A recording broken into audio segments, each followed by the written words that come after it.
Thank you for subscribing to Greatest Audiobooks.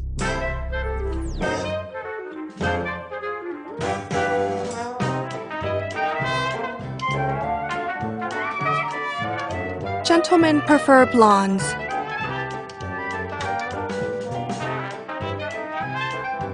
by Anita Loos.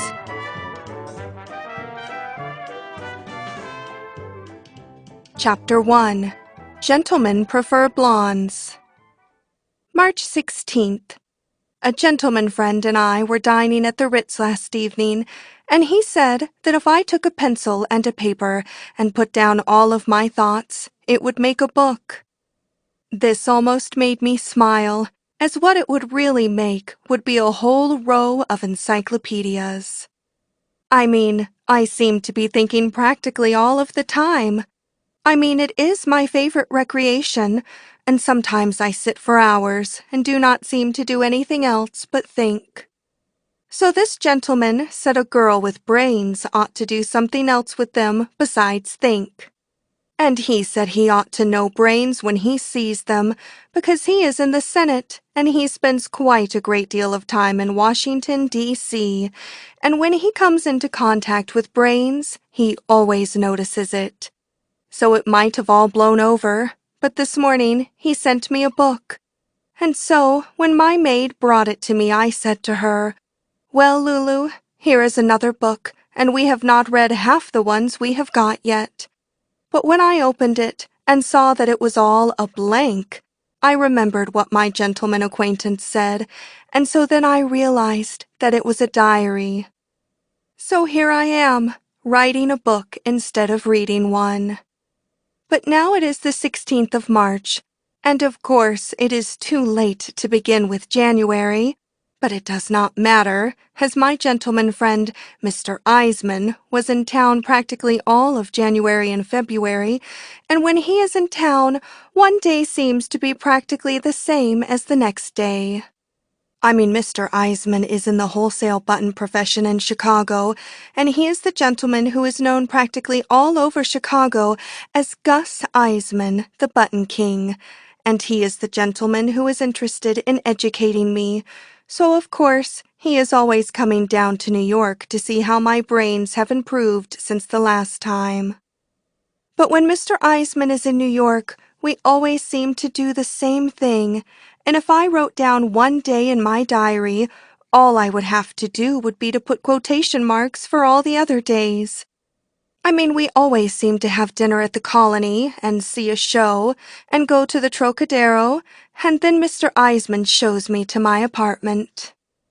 So, of course, when a gentleman is interested in educating a girl, he likes to stay and talk about the topics of the day until quite late, so I am quite fatigued the next day, and I do not really get up until it is time to dress for dinner at the Colony.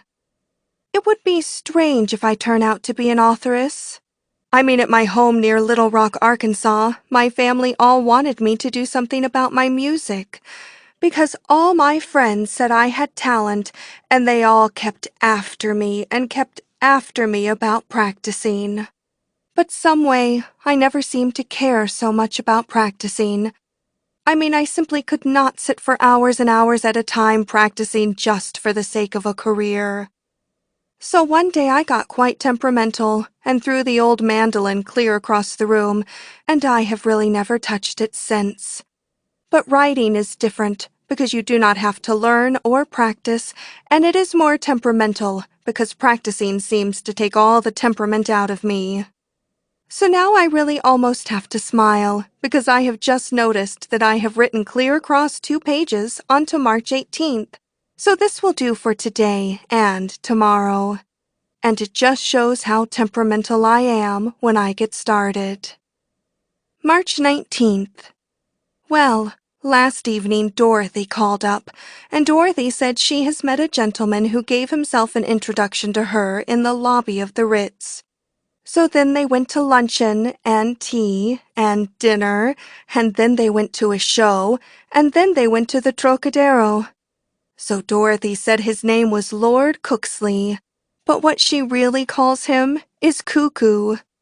So Dorothy said, Why don't you and I and Cuckoo go to the Follies tonight and bring Gus along if he is in town?" So then Dorothy and I had quite a little quarrel, because every time that Dorothy mentions the subject of Mr. Eisman, she calls Mr. Eisman by his first name, and she does not seem to realize that when a gentleman who is as important as Mr. Eisman spends quite a lot of money educating a girl, it really does not show reverence to call a gentleman by his first name. I mean, I never even think of calling Mr. Eisman by his first name, but if I want to call him anything at all, I call him Daddy, and I do not even call him Daddy if a place seems to be public. So I told Dorothy that Mr. Eisman would not be in town until day after tomorrow. So then Dorothy and Cuckoo came up, and we went to the Follies. So this morning, Cuckoo called up, and he wanted me to luncheon at the Ritz. I mean, these foreigners really have quite a nerve. Just because Cuckoo is an Englishman and a lord, he thinks a girl can waste hours on him just for a luncheon at the Ritz, when all he does is talk about some exposition he went on to a place called Tibet, and after talking for hours, I found out that all they were was a lot of Chinamen. So I will be quite glad to see Mr. Eisman when he gets in, because he always has something quite interesting to talk about. As for instance, the last time he was here, he presented me with quite a beautiful emerald bracelet. So next week is my birthday, and he always has some delightful surprise on holidays.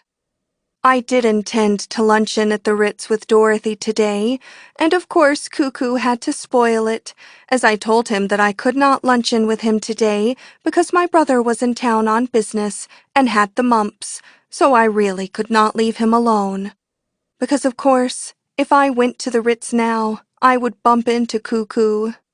But I sometimes almost have to smile at my own imagination, because of course I have not got any brother, and I have not even thought of the mumps for years. I mean, it is no wonder that I can write. So the reason I thought I would take luncheon at the Ritz was because Mr. Chaplin is at the Ritz, and I always like to renew old acquaintances, because I met Mr. Chaplin once when we were both working on the same lot in Hollywood, and I am sure he would remember me. Gentlemen always seem to remember blondes.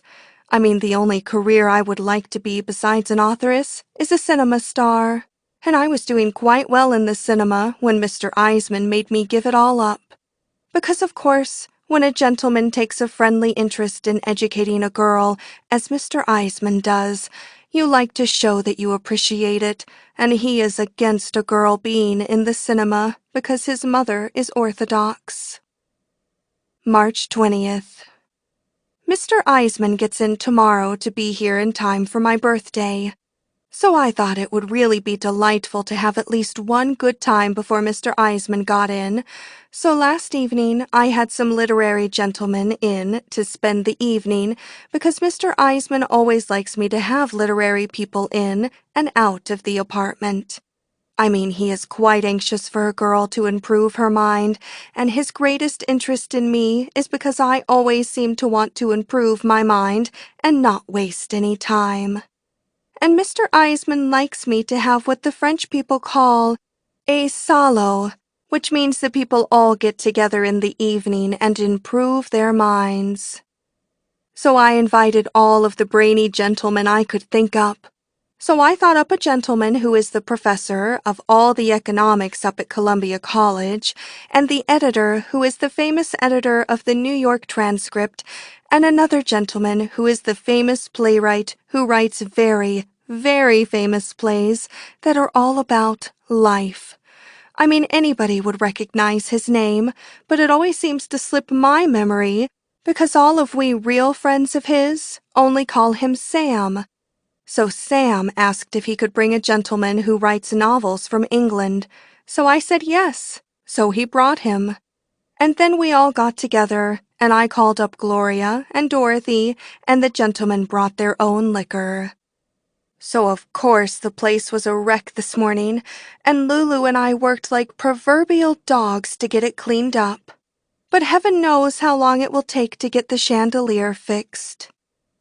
March 22nd. Well, my birthday has come and gone, but it was really quite depressing.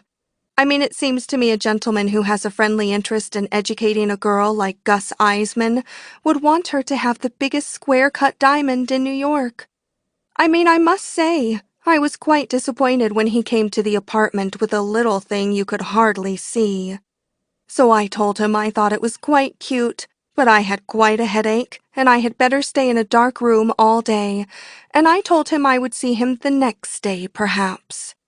Because even Lulu thought it was quite small, and she said if she was I, she really would do something definite, and she said she always believed in the old adage, leave them while you're good-looking. But he came in at dinner time with really a very, very beautiful bracelet of square-cut diamonds, so I was quite cheered up. So then we had dinner at the Colony, and we went to a show and supper at the Trocadero, as usual whenever he is in town. But I will give him credit that he realized how small it was. I mean, he kept talking about how bad business was, and the button profession was full of Bolsheviks, who made nothing but trouble. Because Mr. Eisman feels that the country is really on the verge of the Bolsheviks, and I become quite worried. I mean, if the Bolsheviks do get in, there is only one gentleman who could handle them, and that is Mr. D.W. Griffith. Because I will never forget when Mr. Griffith was directing Intolerance. I mean, it was my last cinema just before Mr. Eisman made me give up my career, and I was playing one of the girls that fainted at the battle when all of the gentlemen fell off the tower. And when I saw how Mr. Griffith handled all of those mobs in Intolerance, I realized that he could do anything. And I really think that the government of America ought to tell Mr. Griffith to get all ready if the Bolsheviks start to do it. Well, I forgot to mention that the English gentleman who writes novels seems to have taken quite an interest in me as soon as he found out that I was literary. I mean, he has called up every day, and I went to tea twice with him, so he has sent me a whole complete set of books for my birthday by a gentleman called Mr. Conrad. They all seem to be about ocean travel, although I have not had time to more than glance through them. I have always liked novels about ocean travel, ever since I posed for Mr. Christie for the front cover of a novel about ocean travel by McGrath, because I always say that a girl never really looks as well as she does on board a steamship or even a yacht. So the English gentleman's name is Mr. Gerald Lamson, as those who have read his novels would know. And he also sent me some of his own novels, as they seem to be about middle-aged English gentlemen who live in the country over in London and seem to ride bicycles, which seems quite different from America, except at Palm Beach. So I told Mr. Lamson how I write down all of my thoughts, and he said he knew I had something to me from the first minute he saw me, and when we become better acquainted, I am going to let him read my diary. I mean, I even told Mr. Eisman about him, and he is quite pleased, because of course Mr. Lamson is quite famous, and it seems Mr. Eisman has read all of his novels going to and fro on the trains, and Mr. Eisman is always anxious to meet famous people and take them to the Ritz to dinner on Saturday night. But of course, I did not tell Mr. Eisman that I am really getting quite a little crush on Mr. Lamson, which I really believe I am. But Mr. Eisman thinks my interest in him is more literary. March 30th. At last Mr. Eisman has left on the 20th century, and I must say I am quite fatigued, and a little rest will be quite welcome. I mean, I do not mind staying out late every night if I dance, but Mr. Eisman is really not such a good dancer, so most of the time we just sit and drink some champagne or have a bite to eat, and of course I do not dance with anyone else when I am out with Mr. Eisman. But Mr. Eisman and Jerry, as Mr. Lamson wants me to call him, became quite good friends, and we had several evenings, all three together. So now that Mr. Eisman is out of town at last, Jerry and I are going out together this evening, and Jerry said not to dress up, because Jerry seems to like me more for my soul. So I really had to tell Jerry that if all the gentlemen were like he seems to be, Madame Frances's whole dressmaking establishment would have to go out of business. But Jerry does not like a girl to be nothing else but a doll, but he likes her to bring in her husband's slippers every evening and make him forget what he has gone through. But before Mr. Eisman went to Chicago, he told me that he is going to Paris this summer on professional business, and I think he intends to present me with a trip to Paris, as he says there is nothing so educational as traveling. I mean, it did worlds of good to Dorothy when she went abroad last spring, and I never get tired of hearing her telling how the merry-go-rounds in Paris have pigs instead of horses. But I really do not know whether to be thrilled or not, because of course, if I go to Paris, I will have to leave Jerry, and both Jerry and I have made up our minds not to be separated from one another from now on. March 31st. Last night, Jerry and I had dinner at quite a quaint place where we had roast beef and baked potato. I mean, he always wants me to have food, which is what he calls nourishing, which most gentlemen never seem to think about. So then we took a hansom cab and drove for hours around the park because Jerry said the air would be good for me. It is really very sweet to have someone think of all those things that gentlemen hardly ever seem to think about. So then we talked quite a lot. I mean, Jerry knows how to draw a girl out, and I told him things that I really would not even put in my diary. So when he heard all about my life, he became quite depressed, and we both had tears in our eyes, because he said he never dreamed a girl could go through so much as I and come out so sweet and not made bitter by it all. I mean, Jerry thinks that most gentlemen are brutes and hardly ever think about a girl's soul. So it seems that Jerry has quite a lot of trouble himself, and he cannot even get married on account of his wife. He and she have never been in love with each other, but she was a suffragette and asked him to marry her, so what could he do? So we rode all around the park until quite late, talking and philosophizing quite a lot, and I finally told him that I thought, after all, that bird life was the highest form of civilization. So Jerry calls me his little thinker, and I really would not be surprised if all of my thoughts will give him quite a few ideas for his novels, because Jerry says he has never seen a girl of my personal appearance with so many brains, and he had almost given up looking for his ideal when our paths seemed to cross each other, and I told him I really thought a thing like that was nearly always the result of fate. So Jerry says that I remind him quite a lot of Helen of Troy, who was of Greek extraction. But the only Greek I know is a Greek gentleman by the name of Mr. Georgopoulos, who is really quite wealthy, and he is what Dorothy and I call a shopper, because you can always call him up at any hour and ask him to go shopping, and he is always quite delighted, which very few gentlemen seem to be. And he never seems to care how much anything costs. I mean, Mr. Georgopoulos is also quite cultured, as I know quite a few gentlemen who can speak to a waiter in French, but Mr. Georgopoulos can also speak to a waiter in Greek, which very few gentlemen seem to be able to do. April 1st. I am taking special pains with my diary from now on, as I am really writing it for Jerry. I mean, he and I are going to read it together some evening in front of the fireplace. But Jerry leaves this evening for Boston, as he has to lecture about all of his works at Boston, but he will rush right back as soon as possible. So I'm going to spend all of my time improving myself while he is gone.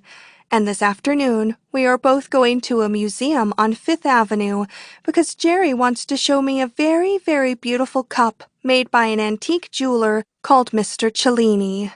And he wants me to read Mr. Cellini's life, which is a very, very fine book and not dull while he is in Boston.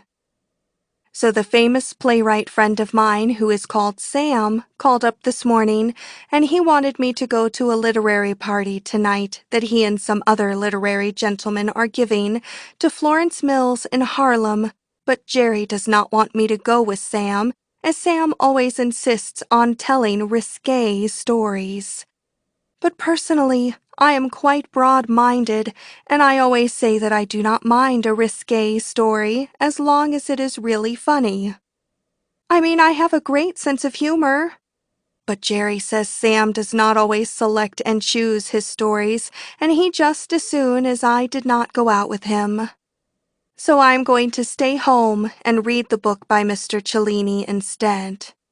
Because after all, the only thing I am really interested in is improving my mind. So I'm going to do nothing else but improve my mind while Jerry is in Boston. I mean, I just received a cable from Willie Gwynn, who arrives from Europe tomorrow, but I am not even going to bother to see him. He is a sweet boy, but he never gets anywhere, and I am not going to waste my time on such as him after meeting a gentleman like Jerry. April 2nd. I seem to be quite depressed this morning, as I always am when there is nothing to put my mind to, because I decided not to read the book by Mr. Cellini. I mean, it was quite amusing in spots because it was really quite risque, but the spots were not so close together, and I never seem to like to always be hunting clear through a book for the spots I am looking for, especially when there are really not so many spots that seem to be so amusing after all. So I did not waste my time on it. But this morning I told Lulu to let all of the housework go and spend the day reading a book entitled Lord Jim, and then tell me all about it, so that I would improve my mind while Jerry is away. But when I got her the book, I nearly made a mistake and gave her a book by the title of The Nigger of Narcissus, which really would have hurt her feelings. I mean, I do not know why authors cannot say Negro instead of nigger, as they have their feelings just the same as we have.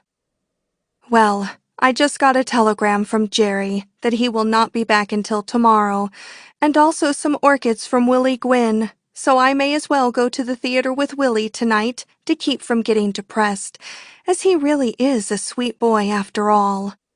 I mean, he never really does anything obnoxious, and it is quite depressing to stay at home and do nothing but read, unless you really have a book that is worth bothering about. April 3rd.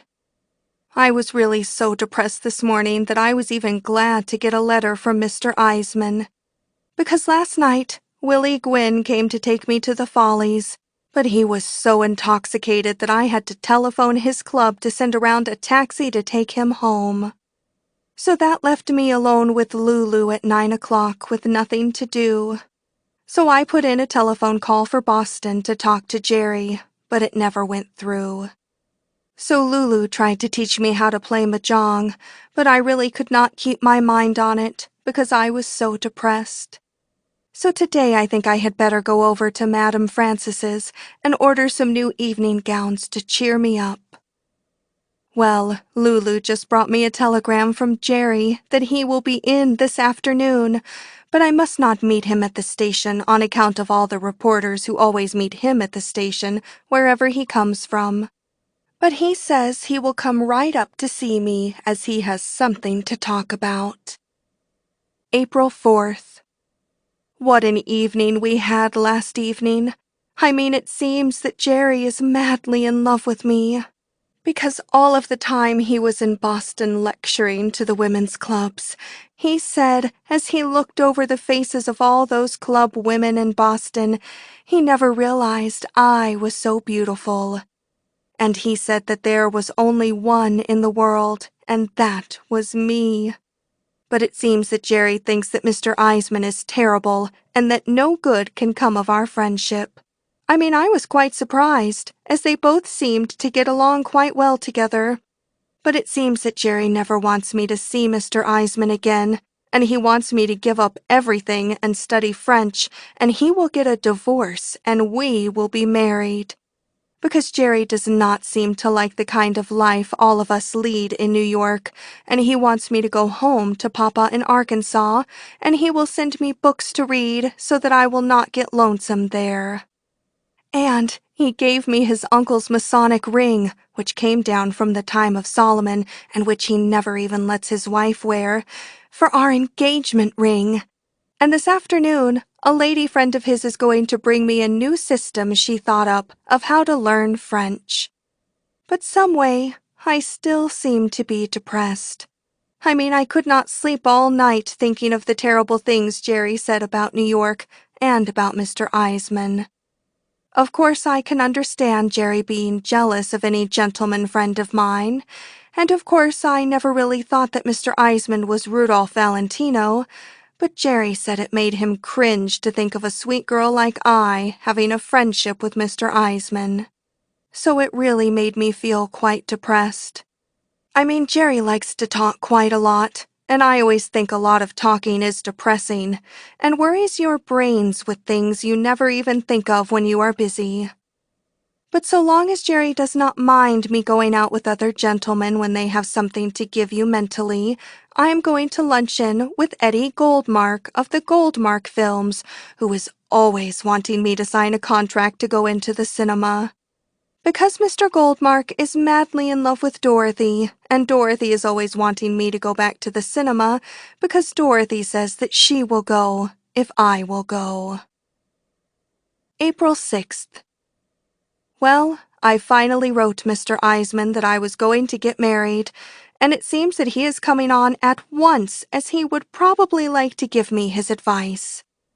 Getting married is really quite serious, and Jerry talks to me for hours and hours about it.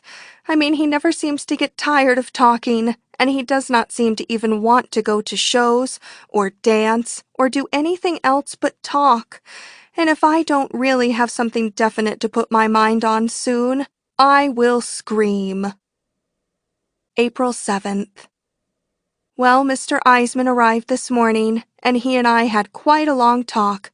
And after all, I think he is right, because here is the first real opportunity I have ever really had. I mean to go to Paris and broaden out and improve my writing, and why should I give it up to marry an author where he is the whole thing, and all I would be the wife of Gerald Lamson. And on top of that, I would have to be dragged into the scandal of a divorce court and get my name smirched. So Mr. Eisman said that opportunities come too seldom in a girl's life for me to give up the first one I have really ever had. So I am sailing for France and London on Tuesday and taking Dorothy with me, and Mr. Eisman says that he will see us there later. So Dorothy knows all of the ropes, and she can get along in Paris just as though she knew French. And besides, she knows a French gentleman who was born and raised there, who speaks it like a native, and knows Paris like a book. And Dorothy says that when we get to London, nearly everybody speaks English anyway. So it is quite lucky that Mr. Lamson is out lecturing in Cincinnati, and he will not be back until Wednesday, and I can send him a letter and tell him that I have to go to Europe now, but I will see him later, perhaps. So anyway, I will be spared listening to any more of his depressing conversation. So Mr. Eisman gave me quite a nice string of pearls, and he gave Dorothy a diamond pin, and we all went to the Colony for dinner, and we all went to a show and supper at the Trocadero, and we all spent quite a pleasant evening. End of Chapter 1. Chapter 2. Fate Keeps on Happening. April 11th. Well, Dorothy and I are really on the ship sailing to Europe, as anyone could tell by looking at the ocean. I always love the ocean. I always love a ship, and I really love the Majestic, because you would not know it was a ship, because it was just like being at the Ritz. And the steward says the ocean is not so obnoxious this month as it generally is. So Mr. Eisman is going to meet us next month in Paris, because he has to be there on business. He always says that there is really no place to see the latest styles in buttons like Paris. So Dorothy is out taking a walk up and down the deck with a gentleman she met on the steps. But I am not going to waste my time going around with gentlemen, because if I did nothing but go around, I would not finish my diary or read good books, which I am always reading to improve my mind. But Dorothy really does not care about her mind, and I always scold her because she does nothing but waste her time by going around with gentlemen who do not have anything, when Eddie Goldmark of the Goldmark films is really quite wealthy and can make a girl delightful presents. But she does nothing but waste her time, and yesterday, which was really the day before we sailed, she would not go to luncheon with Mr. Goldmark, but she went to luncheon to meet a gentleman called Mr. Mencken from Baltimore, who really only prints a green magazine which has not even got any pictures in it. But Mr. Eisman is always saying that every girl does not want to get ahead and get educated like me. So Mr. Eisman and Lulu come down to the boat to see me off, and Lulu cried quite a lot. I really believe she could not care any more for me if she was light and not colored. Lulu has had a very sad life, because when she was quite young, a Pullman porter fell madly in love with her. So she believed him, and he lured her away from her home to Ashtabula and deceived her there. So she finally found out that she had been deceived, and she really was broken-hearted, and when she tried to go back home, she found out that it was too late, because her best girlfriend, who she had always trusted, had stolen her husband, and he would not take Lulu back. So I have always said to her she could always work for me, and she is going to take care of the apartment until I get back, because I would not sublet the apartment, because Dorothy sublet her apartment when she went to Europe last year, and the gentleman who sublet the apartment allowed girls to pay calls on him who were not nice.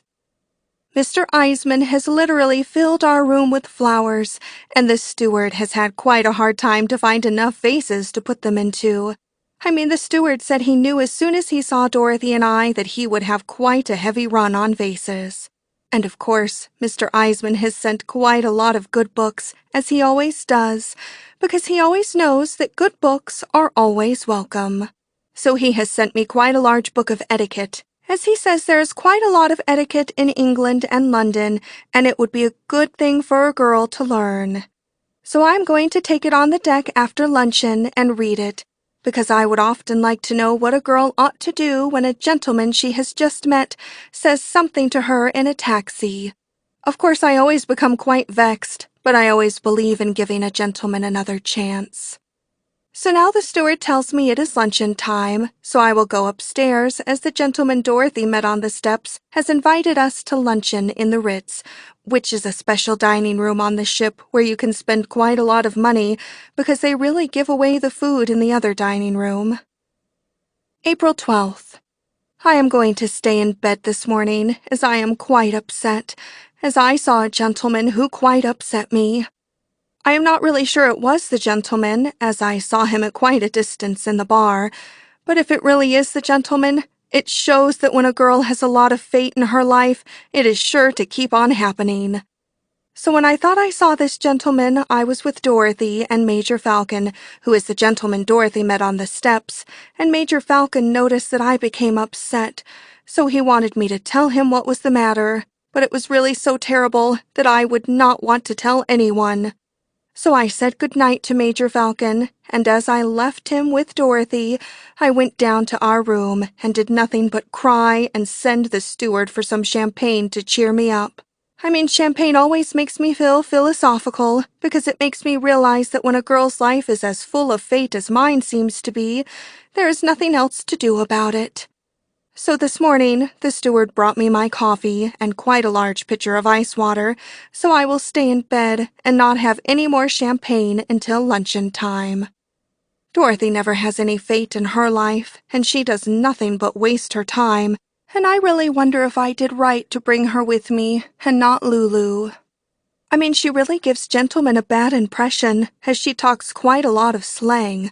because when I went up yesterday to meet she and Major Falcon for luncheon, I overheard her say to Major Falcon that she really liked to become intoxicated once in a dirty while. Only she did not say intoxicated, but she really said a slang word that means intoxicated, and I am always having to tell her that dirty is a slang word, and she really should not say dirty. Major Falcon is really quite a delightful gentleman for an Englishman.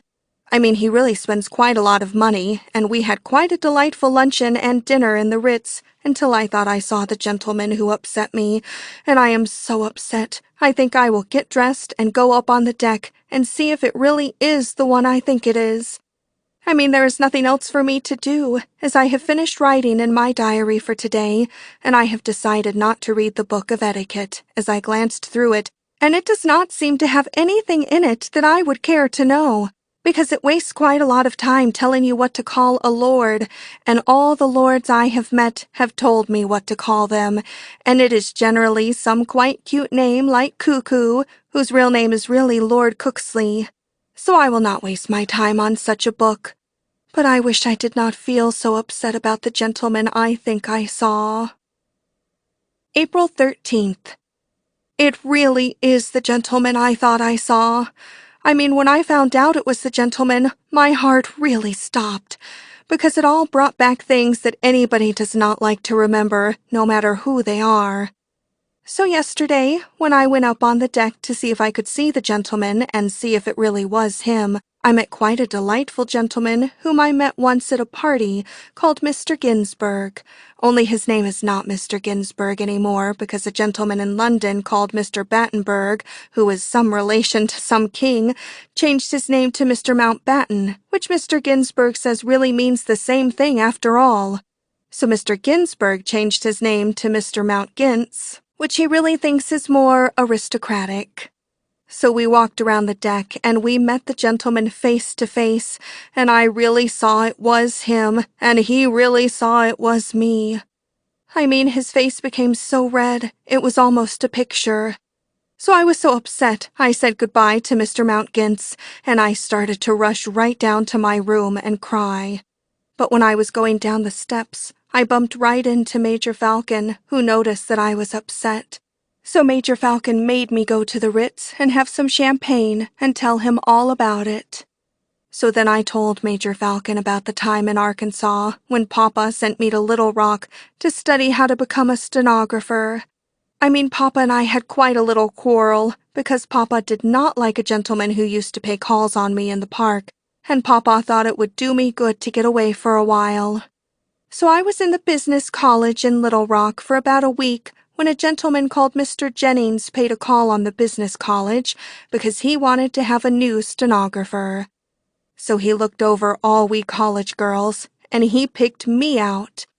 So he told our teacher that he would help me finish my course in his office because he was only a lawyer and I really did not have to know so much.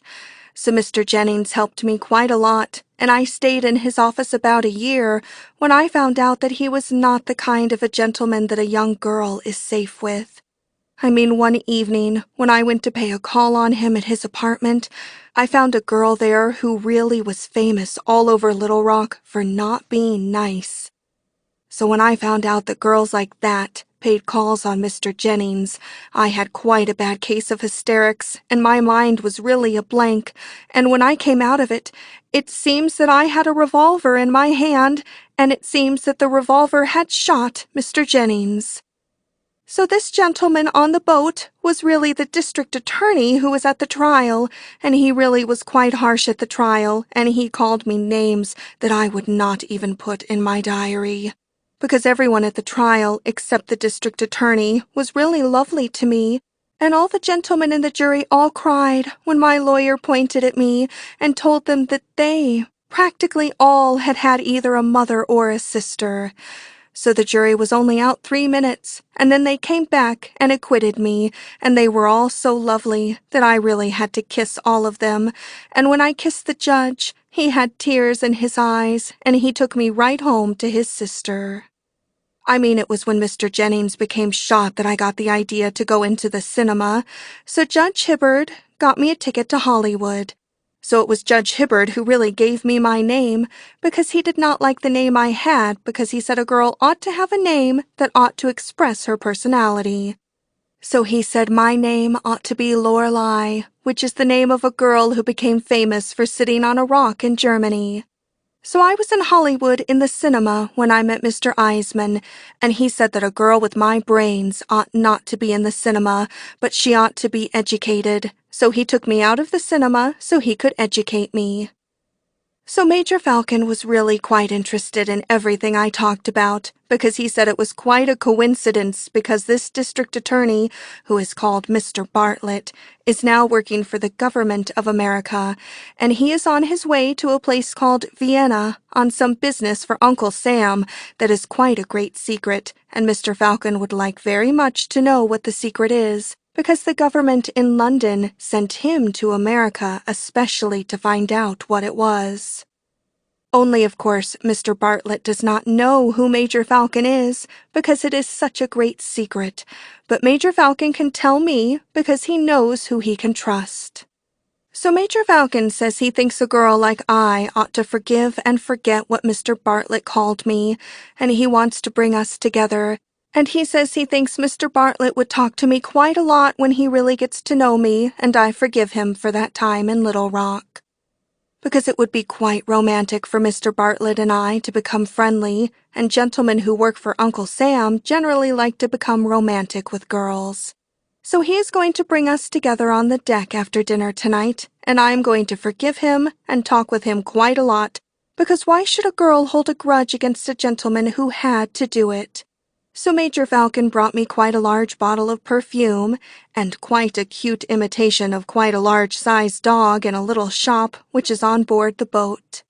I mean, Major Falcon really knows how to cheer a girl up quite a lot, and so tonight I'm going to make it all up with Mr. Bartlett.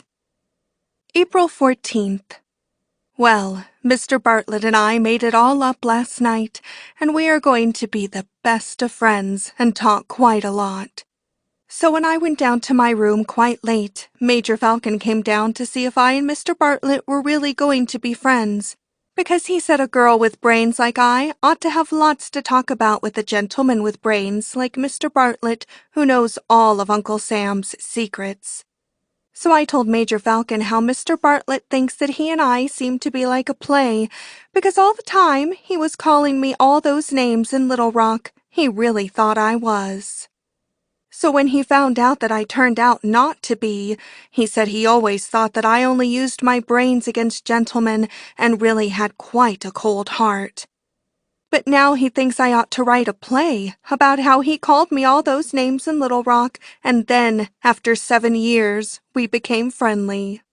So I told Major Falcon that I told Mr. Bartlett I would like to write the play, but I really did not have time, as it takes quite a lot of time to write my diary and read good books.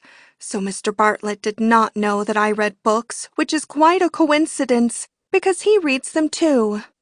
So he is going to bring me a book of philosophy this afternoon called Smile, Smile, Smile, which all the brainy senators in Washington are reading, which cheers you up quite a lot. So I told Major Falcon that having a friendship with Mr. Bartlett was really quite enervating, because Mr. Bartlett does not drink anything, and the less anybody says about his dancing, the better. But he did ask me to dine at his table, which is not in the Ritz, and I told him I could not, but Major Falcon told me I ought to. But I told Major Falcon that there was a limit to almost everything. So I am going to stay in my room until luncheon, and I am going to luncheon in the Ritz with Mr. Mountgins, who really knows how to treat a girl. Dorothy is up on the deck wasting quite a lot of time with the gentleman who is only a tennis champion. So I am going to ring for the steward and have some champagne, which is quite good for a person on a boat. The steward is really quite a nice boy, and he has had quite a sad life, and he likes to tell me all about himself.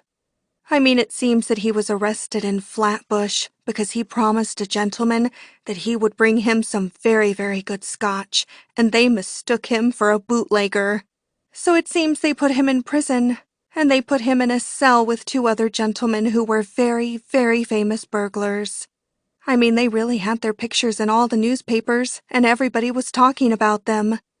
So my steward, whose real name is Fred, was very, very proud to be in the same cell with such famous burglars. So when they asked him what he was in for, he did not like to tell them that he was only a bootlegger, so he told them that he set fire to a house and burned up quite a large family in Oklahoma.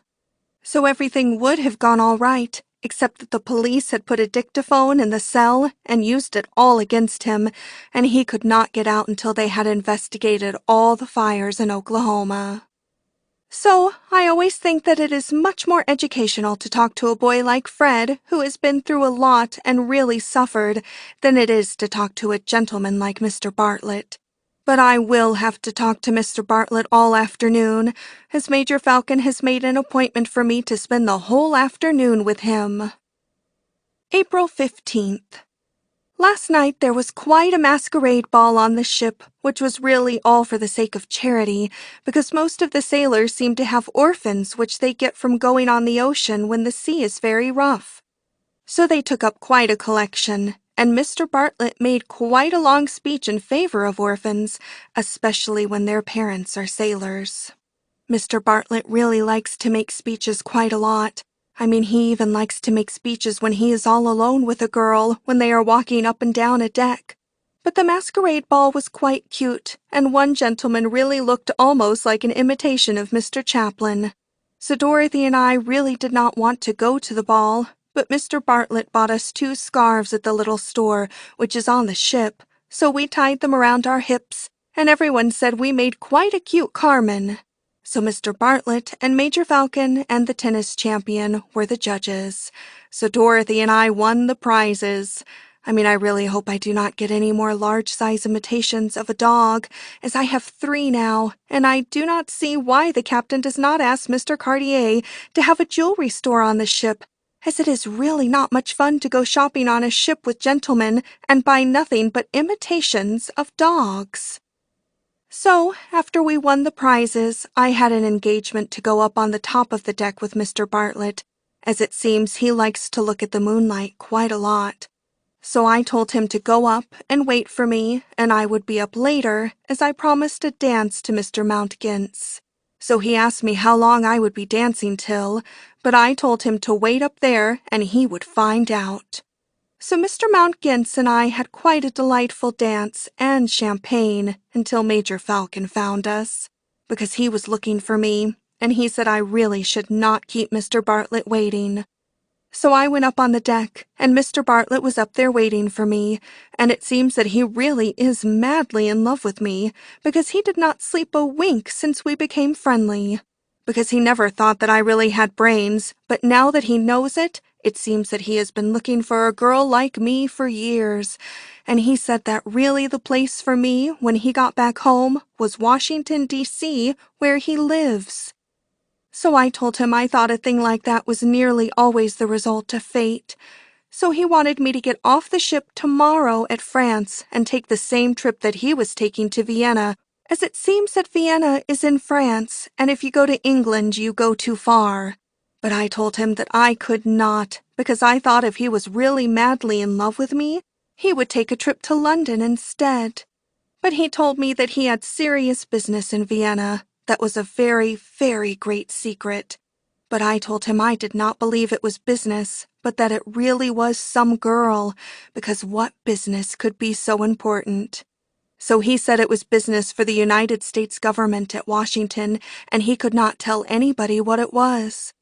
So then we looked at the moonlight quite a lot. So I told him I would go to Vienna if I really knew it was business and not some girl, because I could not see how business could be so important. So then he told me all about it. So it seems that Uncle Sam wants some new aeroplanes that everybody else seems to want, especially England, and Uncle Sam has quite a clever way to get them, which is too long to put in my diary. So we sat up and saw the sunrise, and I became quite stiff and told him I would have to go down to my room because, after all, the ship lands at France today, and I said if I got off the boat at France to go to Vienna with him, I would have to pack up. So I went down to my room and went to bed. So then Dorothy came in, and she was up on deck with the tennis champion, but she did not notice the sunrise, as she really does not love nature, but always wastes her time and ruins her clothes, even though I always tell her not to drink champagne out of a bottle on the deck of a ship, as it lurches quite a lot.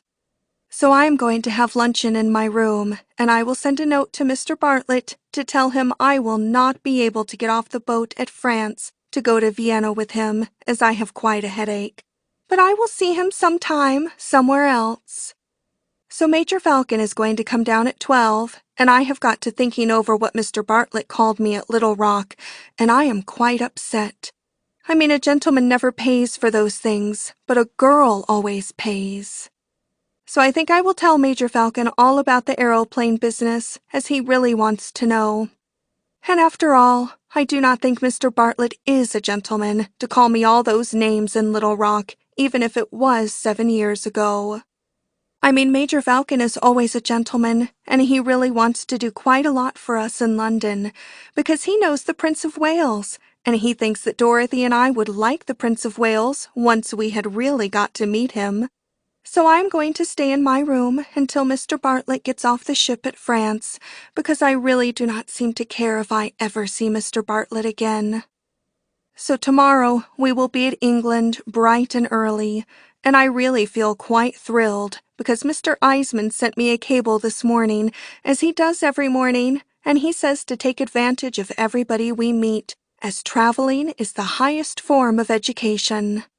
I mean, Mr. Eisman is always right, and Major Falcon knows all the sights in London, including the Prince of Wales, so it really looks like Dorothy and I would have quite a delightful time in London. End of Chapter 2. Chapter 3 of Gentlemen Prefer Blondes. Chapter 3. London is really nothing. April 17th. Well, Dorothy and I are really at London.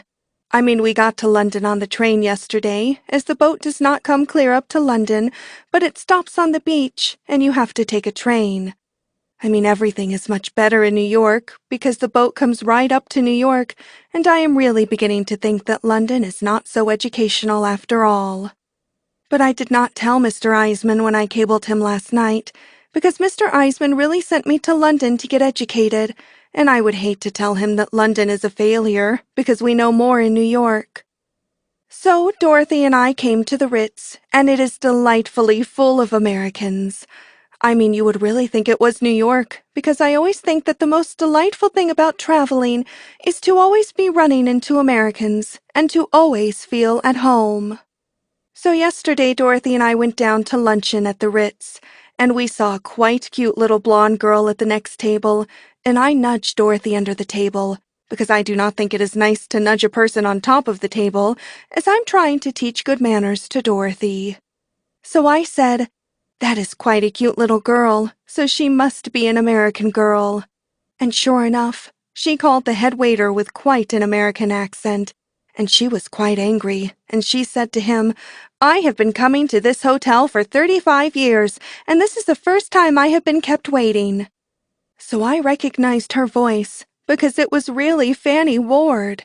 So we asked her to come over to our table, and we were all three delighted to see each other, because I and Fanny have known each other for about 5 years. But I really feel as if I knew her better, because Mama knew her 45 years ago, when she and Mama used to go to school together, and Mama used to always follow all her weddings in the newspapers. So now Fanny lives in London, and is famous for being one of the cutest girls in London. I mean, Fanny is almost historical, because when a girl is cute for 50 years, it really begins to get historical. So if Mama did not die of hardening of the arteries, she and Fanny and I could have quite a delightful time in London, as Fanny loves to shop. So we went shopping for hats, and instead of going to the regular shop, we went to the children's department, And Fanny and I bought some quite cute hats, as children hats only cost half as much, and Fanny does it all the time. I mean, Fanny really loves hats, and she buys some in the children's department every week, so she really saves quite a lot of money. So we came back to the Ritz to meet Major Falcon, because Major Falcon invited us to go to tea with him at a girl's house called Lady Shelton. So Major Falcon invited Fanny to go with us too. But she was sorry because she had to go to her music lesson. So at Lady Shelton's house, we met quite a few people who seemed to be English. I mean, some of the girls in London seemed to be ladies, which seems to be the opposite of a lord. And some who are not ladies are honorable. But quite a few are not ladies or honorable either, but are just like us. So all you have to call them is Miss. So Lady Shelton was really delighted to have we Americans come to her house. I mean, she took Dorothy and I into the back parlor and tried to sell us some shell flowers she seems to make out of seashells for 25 pounds. So we asked her how much it was in money, and it seems it is $125. I mean, I am really going to have a quite hard time in London with Dorothy, because she really should not say to an English lady what she said. I mean, she should not say to an English lady that in America we use shells the same way, only we put a dry pea under one of them, and we call it a game. But I told Lady Shelton we really did not need any shell flowers. So Lady Shelton said she knew we Americans loved dogs, so she would love us to meet her mother. So then she took Dorothy and Major Falcon and I to her mother's house, which was just around the corner from her house, because her mother seems to be called a countess and raised dogs.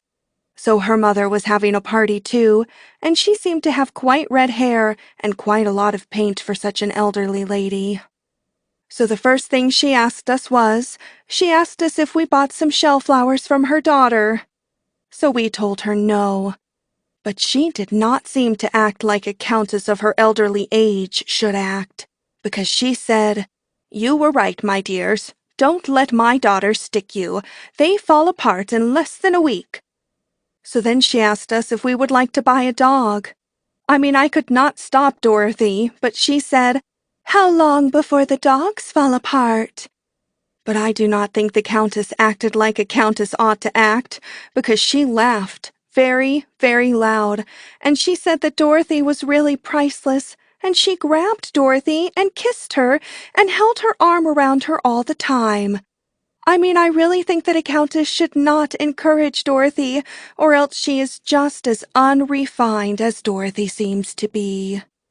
But I told the countess that we did not need any dog. So then I met a quite delightful English lady who had a very, very beautiful diamond tiara in her handbag, because she said that she thought some Americans would be at the party, and it was really a very, very great bargain. I mean, I think a diamond tiara is delightful, because it is a place where I really never thought of wearing diamonds before, and I thought I had almost one of everything, until I saw a diamond tiara. The English lady, who is called Mrs. Weeks, said it was in her family for years. But the good thing about diamonds is they always look new. So I was really very intrigued, and I asked her how much it cost in money, and it seems it was $7,500. So then I looked around the room, and I noticed a gentleman who seemed to be quite well groomed. So I asked Major Falcon who he was, and he said he was called Sir Francis Beekman, and it seems he is very, very wealthy. So then I asked Major Falcon to give us an introduction to one another, and we met one another, and I asked Sir Francis Beekman if he would hold my hat while I could try on the diamond tiara, because I could wear it backwards with a ribbon, on account of my hair being hobbed. And I told Sir Francis Beekman that I really thought it looked quite cute. So he thought it did too, but he seemed to have another engagement. So the Countess came up to me, and she is really very unrefined, because she said to me, "Do not waste your time on him," because she said that whenever Sir Francis Beekman spent a halfpenny, the statue of a gentleman called Mr. Nelson took off his hat and bowed. I mean, some people are so unrefined, they seem to have unrefined thoughts about everything. So I really have my heart set on the diamond tiara. And I became quite worried because Mrs. Weeks said she was going to a delightful party last night that would be full of delightful Americans, and it would be snapped up. So I was so worried that I gave her $100, and she is going to hold the diamond tiara for me. Because what is the use of traveling if you do not take advantage of opportunities? And it really is quite unusual to get a bargain from an English lady. So last night, I cabled Mr. Eisman, and I told Mr. Eisman that he does not seem to know how much it costs to get educated by traveling. And I said I really would have to have $10,000. And I said I hoped I would not have to borrow the money from some strange English gentleman, even if he might be very good-looking. So I really could not sleep all night because of all my worrying, because if I do not get the money to buy the diamond tiara, it may be quite a hard thing to get back $100 from an English lady. So now I must really get dressed, as Major Falcon is going to take Dorothy and I to look at all the sights in London. But I really think if I do not get the diamond tiara, my whole trip to London will be quite a failure. April 18th. Yesterday was quite a night and day. Major Falcon came to take Dorothy and I to see all the sights in London. So I thought it would be delightful if we had another gentleman, and I made Major Falcon call up Sir Francis Beekman. I had a cable from Mr. Eisman, which told me he could not send me $10,000, but he would send me $1,000, which really would not be a drop in the bucket for the diamond tiara. So Sir Francis Beekman said that he could not come, but I teased him and teased him over the telephone, so he finally said he would come. So Major Falcon drives his own car, so Dorothy sat with him, and I sat with Sir Francis Beekman, but I told him that I was not going to call him Sir Francis Beekman, but that I was really going to call him Piggy. In London, they make a very, very great fuss over nothing at all. London is really nothing at all. For instance, they make a great fuss over a tower that really is not even tall as the Hickox Building in Little Rock, Arkansas, and it would only make a chimney on one of our towers in New York.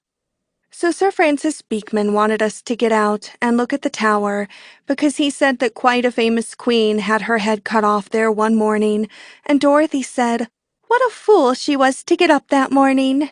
And that is really the only sensible thing that Dorothy has said in London. So we did not bother to get out.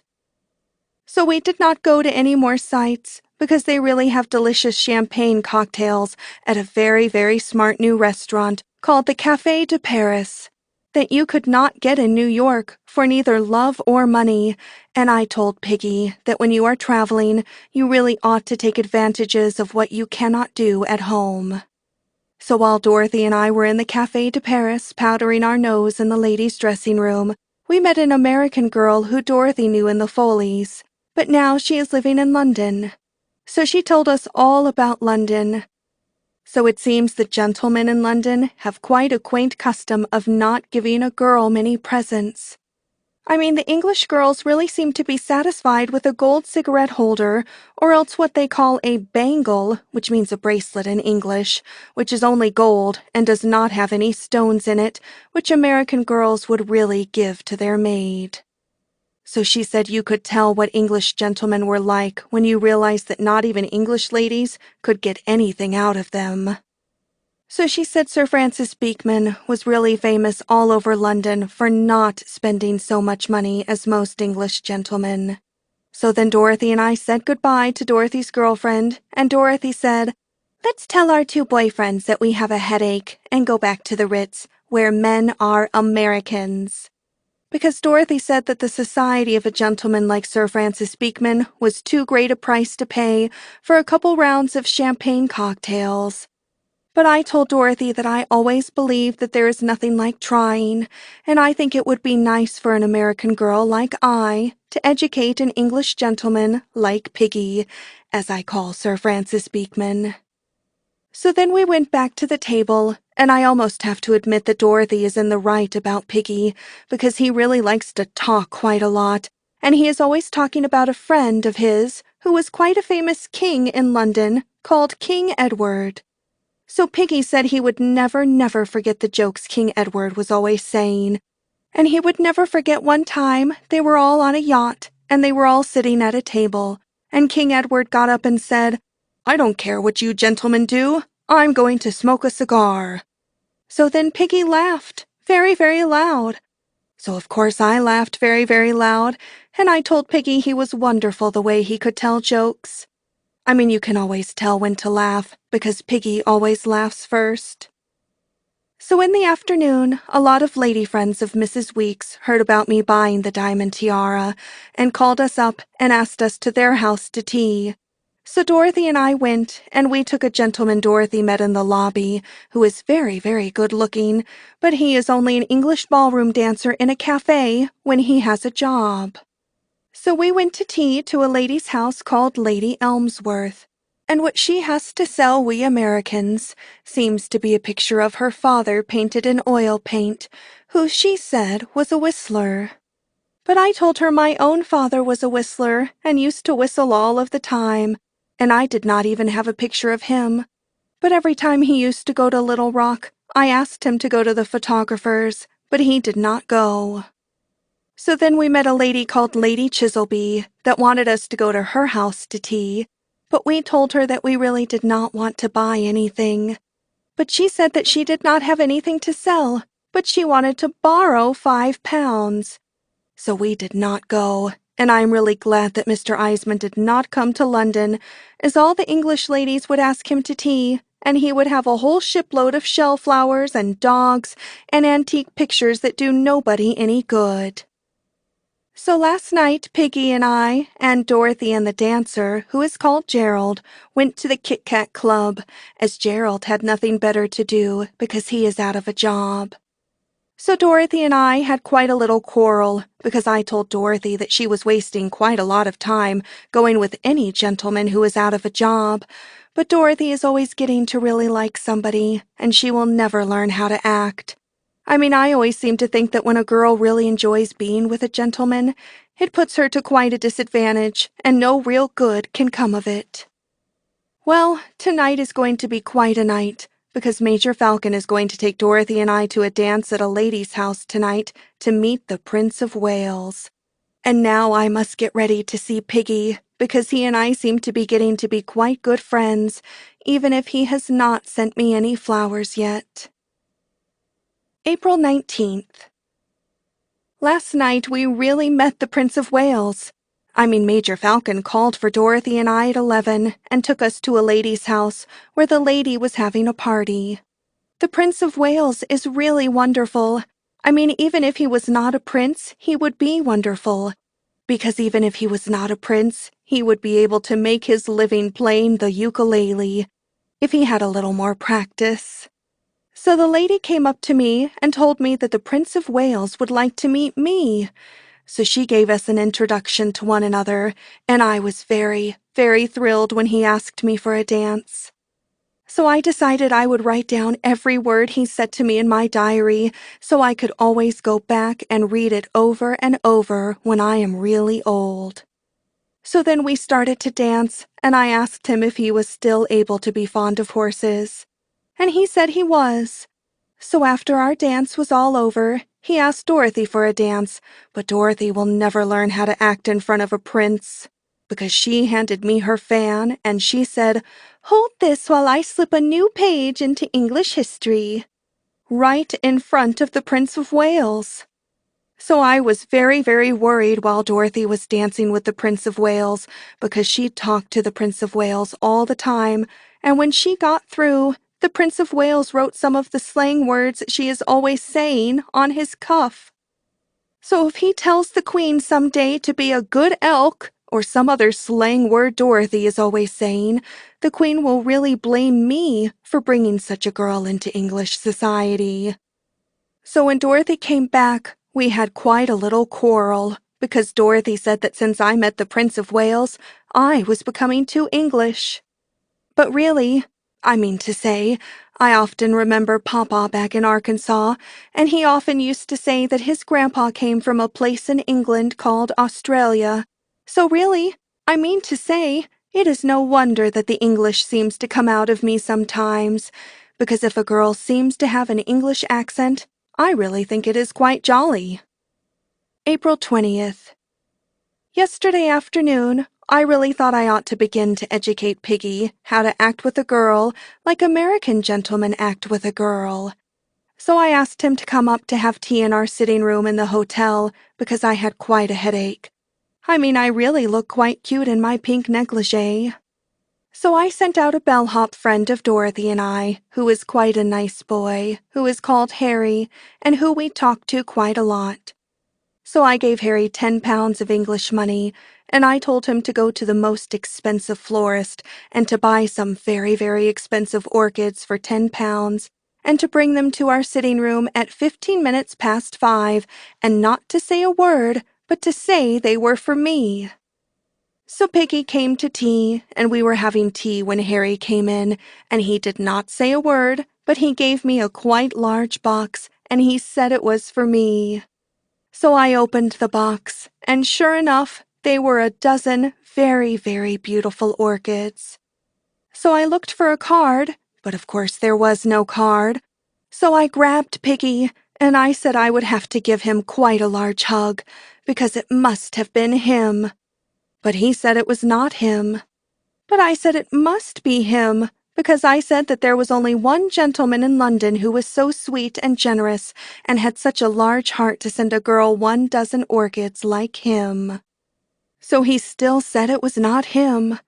But I said I knew it was him, because there was not a gentleman in London so really marvelous and so wonderful, and such a marvelous gentleman to send a girl 12 orchids every day as him. So I really had to apologize for giving him such a large hug. But I told him I was so full of impulses that when I knew he was going to send me 12 orchids every day, I became so impulsive I could not help it. So then Dorothy and Gerald came in, and I told them all about what a wonderful gentleman Piggy turned out to be.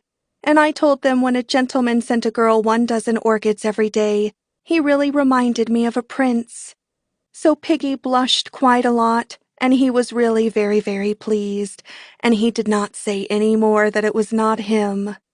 So then I started to make a fuss over him, and I told him he would have to look out, because he was really so good-looking, and I was so full of impulses that I might even lose my mind sometime and give him a kiss. So Piggy really felt very, very good to be such a good-looking gentleman. So he could not help blushing all the time, and he could not help grinning all the time from one ear to another. So he asked us all to dinner, and then he and Gerald went to change their clothes for dinner. So Dorothy and I had quite a little quarrel after they went, because Dorothy asked me which one of the Jesse James brothers was my father. But I told her I was not so unrefined that I would waste my time with any gentleman who was only a ballroom dancer when he had a job. So Dorothy said Gerald was a gentleman because he wrote her a note and it had a crest. So I told her to try and eat it. So then we had to get dressed. So this morning, Harry, the boyfriend of ours who is the bellhop, waked me up at 10 o'clock because he had a box of 12 orchids from Piggy. So by the time Piggy pays for a few dozen orchids, the diamond tiara will really seem like quite a bargain. Because I always think that spending money is only just a habit, and if you get a gentleman started on buying 12 orchids at a time, he really gets very good habits. April 21st. Well, yesterday afternoon I took Piggy shopping on a street called Bond Street. So I took him to a jewelry store because I told him I had to have a silver picture frame because I had to have a picture of him to go in it. Because I told Piggy that when a girl gets to know such a good-looking gentleman as him, she really wants to have a picture of him on her dressing table where she can look at it a lot. So Piggy became quite intrigued. So we looked at all the silver picture frames. But then I told him that I really did not think a silver picture frame was good enough for a picture of him, because I forgot they had gold picture frames until I saw them. So then we started to look at the gold picture frames. So then it came out that his picture was taken in his uniform. So I said he must be so good-looking in his uniform that I really did not think even the gold picture frames were good enough. But they did not have any platinum picture frames, so we had to buy the best one we could. So then I asked him if he could put on his uniform tomorrow, because I would love to see him in his uniform, and we could go to tea at Mrs. Weeks'. So he really became very pleased, because he grinned quite a lot, and he said that he would. So then I said that poor little I would really look like nothing at all to be going out with him in his gorgeous uniform. So then we started to look at some bracelets, but a lady friend of his who is quite friendly with his wife, who is in their country house in the country, came into the store. So Piggy became quite nervous to be caught in a jewelry store where he has not been for years and years, so we had to go out. This morning Gerald called up Dorothy, and he said that day after tomorrow they are having a theatrical garden party to sell things to people for charity. So he asked if Dorothy and I would be one of the ones who sell things to people for charity. So we said we would. So now I must telephone Mrs. Weeks and say I will bring Sir Francis Beekman to tea tomorrow, and I hope it all comes out all right. But I really wish Piggy would not tell so many stories. I mean, I do not mind a gentleman when he tells a great many stories if they are new, but a gentleman who tells a great many stories, and they are all the same stories, is quite enervating. I mean, London is really so uneducational that all I seem to be learning is some of Piggy's stories, and I even want to forget them. So I am really becoming jolly well fed up with London. April 22nd. Yesterday Piggy came in his uniform, but he was really quite upset because he had a letter. I mean, his wife is coming to London, because she always comes to London every year to get her old clothes made over, as she has a girl who does it very, very cheap. So she is going to stay with the lady who saw us in the jewelry store, because it always saves money to stay with a friend. So I wanted to cheer Piggy up, so I told him that I did not think the lady saw us, and if she did see us, she really could not believe her eyes to see him in a jewelry store. But I did not tell him that I think that Dorothy and I had better go to Paris soon, because after all, Piggy's society is beginning to tell on a girl's nerves. But I really made Piggy feel quite good about his uniform, because I told him I only felt fit to be with him in a diamond tiara.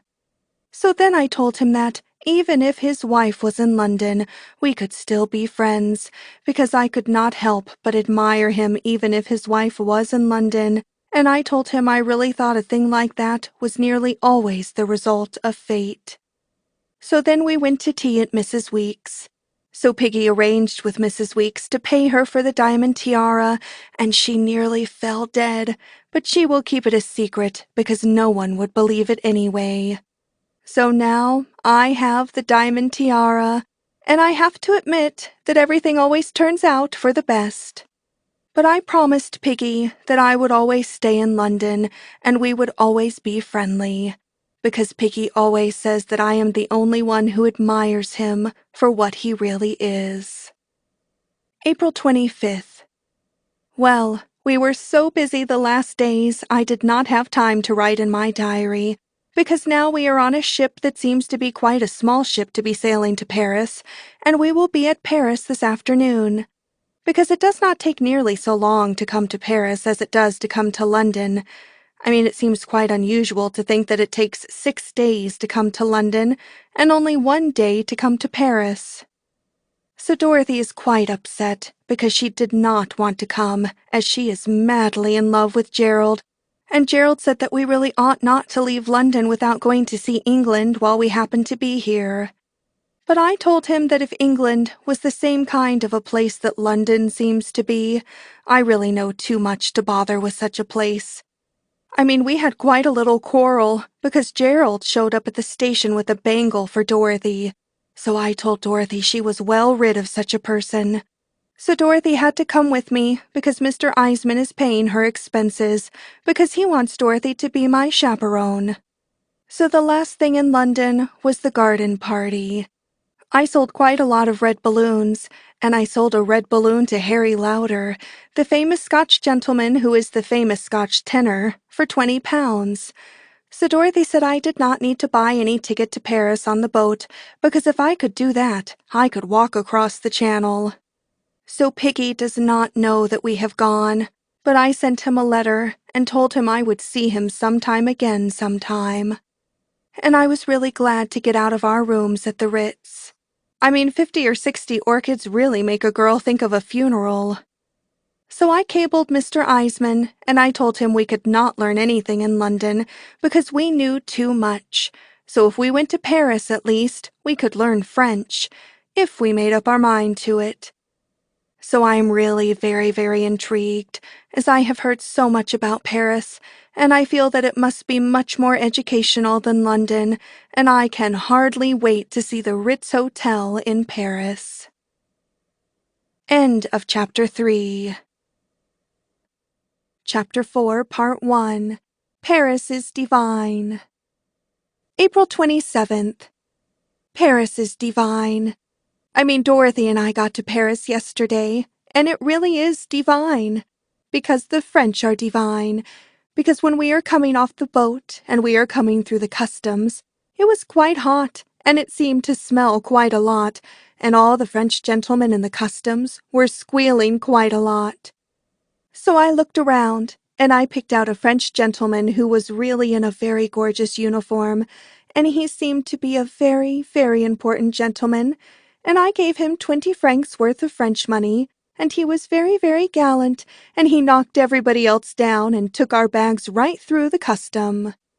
Because I really think that 20 francs is quite cheap for a gentleman that has got on at least $100 worth of gold braid on his coat alone, to speak nothing of his trousers. The French gentlemen always seem to be squealing quite a lot, especially taxi drivers when they only get a small-size yellow dime called a 50 centimes for a tip. But the good thing about French gentlemen is that every time a French gentleman starts in to squeal, you can always stop him with 5 francs, no matter who he is. It is so refreshing to listen to a French gentleman stop squeaking that it would really be quite a bargain even for 10 francs. So we came to the Ritz Hotel, and the Ritz Hotel is divine, because when a girl can sit in a delightful bar and have delicious champagne cocktails and look at all the important French people in Paris, I think it is divine.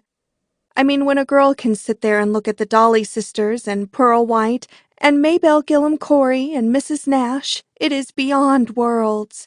Because when a girl looks at Mrs. Nash and realizes what Mrs. Nash has got out of gentlemen, it really makes a girl hold her breath. And when a girl walks around and reads all of the signs with all of the famous historical names, it really makes you hold your breath.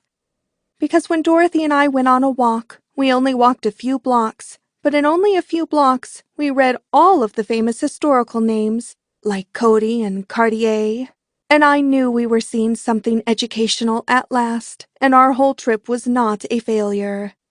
I really try to make Dorothy get educated and have reverence. So when we stood at the corner of a place called the Place Vendôme, if you turn your back on a monument they have in the middle and look up, you can see none other than Cody's sign. So I said to Dorothy, does it not really give you a thrill to realize that that is the historical spot where Mr. Cody makes all the perfume? So then Dorothy said that she supposed Mr. Cody came to Paris, and he smelled Paris, and he realized that something had to be done. So Dorothy will really never have any reverence. So then we saw a jewelry store, and we saw some jewelry in the window, and it really seemed to be a very, very great bargain, but the price marks all had francs on them, and Dorothy and I do not seem to be mathematical enough to tell how much francs is in money. So we went in and asked, and it seems it was only $20, and it seems it is not diamonds, but it is a thing called paste, which is the name of a word which means imitations. So Dorothy said paste is the name of the word a girl ought to do to a gentleman that handed her one. I would really be embarrassed, but the gentleman did not seem to understand Dorothy's English. So it really makes a girl feel depressed to think a girl could not tell that it was nothing but an imitation. I mean, a gentleman could deceive a girl because he could give her a present, and it would only be worth $20. So when Mr. Eisman comes to Paris next week, if he wants to make me a present, I will make him take me along with him, because he really is quite an inveterate bargain hunter at heart. So the gentleman at the jewelry store said that quite a lot of famous girls in Paris had imitations of all their jewelry, and they put the jewelry in the safe, and they really wore the imitations, so they could wear it and have a good time. But I told him I thought that any girl who was a lady would not even think of having such a good time, that she did not remember to hang on to her jewelry. So then we went back to the Ritz and unpacked our trunks, with the aid of a really delightful waiter who brought us up some delicious luncheon and who is called Leon and who speaks English almost like an American and who Dorothy and I talked to quite a lot. So Leon said that we ought not to stay around the Ritz all of the time, but we really ought to see Paris. So Dorothy said she would go down in the lobby and meet some gentleman to show us Paris. So, in a couple of minutes, she called up on the telephone from the lobby, and she said, "I have got a French bird down here who is a French title nobleman, who is called a viscount, so come on down." So I said, "How did a Frenchman get into the Ritz?" So Dorothy said, "He came in to get out of the rain, and he has not noticed that it is stopped." So I said, "I suppose you have picked up something without taxi fare, as usual. Why did you not get an American gentleman who always have money?" So Dorothy said she thought a French gentleman had ought to know Paris better. So I said, "He does not even know it is not raining." But I went down. So the Viscount was really delightful after all. So then we rode around, and we saw Paris, and we saw how divine it really is. I mean, the Eiffel Tower is divine. And it is much more educational than the London Tower, because you cannot even see the London Tower if you happen to be 2 blocks away.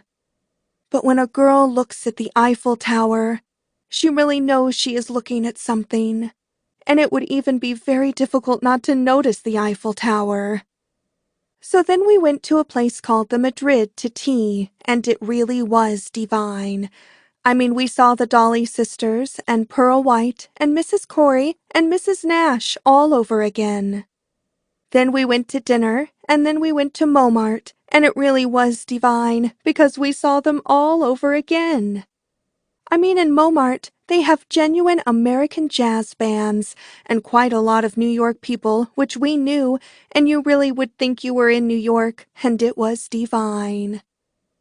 So we came back to the Ritz quite late. So Dorothy and I had quite a little quarrel, because Dorothy said that when we were looking at Paris, I asked the French Viscount what was the name of the unknown soldier who is buried under quite a large monument. So I said I really did not mean to ask him, if I did, because what I did mean to ask him was, what was the name of his mother? Because it is always the mother of a dead soldier that I always seem to think about more than the dead soldier that has died. So, the French Viscount is going to call up in the morning, but I am not going to see him again, because French gentlemen are really quite deceiving. I mean, they take you to quite cute places, and they make you feel quite good about yourself, and you really seem to have a delightful time. But when you get home and come to think it all over, all you have got is a fan that only costs 20 francs and a doll that they gave you away for nothing in a restaurant. I mean, a girl has to look out in Paris, or she would have such a good time in Paris that she would not get anywheres. So I really think that American gentlemen are the best after all, because kissing your hand may make you feel very, very good, but a diamond and a sapphire bracelet lasts forever. Besides, I do not think that I ought to go out with any gentleman in Paris, because Mr. Eisman will be here next week, and he told me that the only kind of gentlemen he wants me to go out with are intellectual gentlemen who are good for a girl's brains. So I really do not seem to see many gentlemen around the Ritz who seem to look like they would be good for a girl's brains. So tomorrow we are going to go shopping, and I suppose it would really be too much to expect to find a gentleman who would look to Mr. Eisman like he was good for a girl's brains, and at the same time he would like to take us shopping. April 29th. Yesterday was quite a day. Dorothy and I were getting ready to go shopping, and the telephone rang, and they said that Lady Frances Beekman was downstairs, and she wanted to come upstairs. So I was really quite surprised. I did not know what to say, so I said all right. So then I told Dorothy, and then we put our brains together, because it seems that Lady Frances Beekman is the wife of the gentleman called Sir Francis Beekman, who was the admirer of mine in London, who seemed to admire me so much that he asked me if he could make me a present of a diamond tiara. So it seemed as if his wife must have heard about it, and it really seemed as if she must have come clear over from London about it. So there was a very, very loud knock at the door, so we asked her to come in. So Lady Frances Beekman came in, and she is a quite large-sized lady who seems to resemble Bill Hart quite a lot. Dorothy thinks that Lady Frances Beekman resembles Bill Hart quite a lot, only she really thinks she looks more like Bill Hart's horse. So it seems that she said that if I did not give her back the diamond tiara right away, she would make quite a fuss, and she would ruin my reputation. Because she said that something really must be wrong about the whole thing. Because it seems that Sir Francis Beekman and she have been married for 35 years, and the last present he gave to her was a wedding ring. So Dorothy spoke up and she said, "Lady, you could no more ruin my girlfriend's reputation than you could sink the Jewish fleet." I was quite proud of Dorothy the way she stood up for my reputation.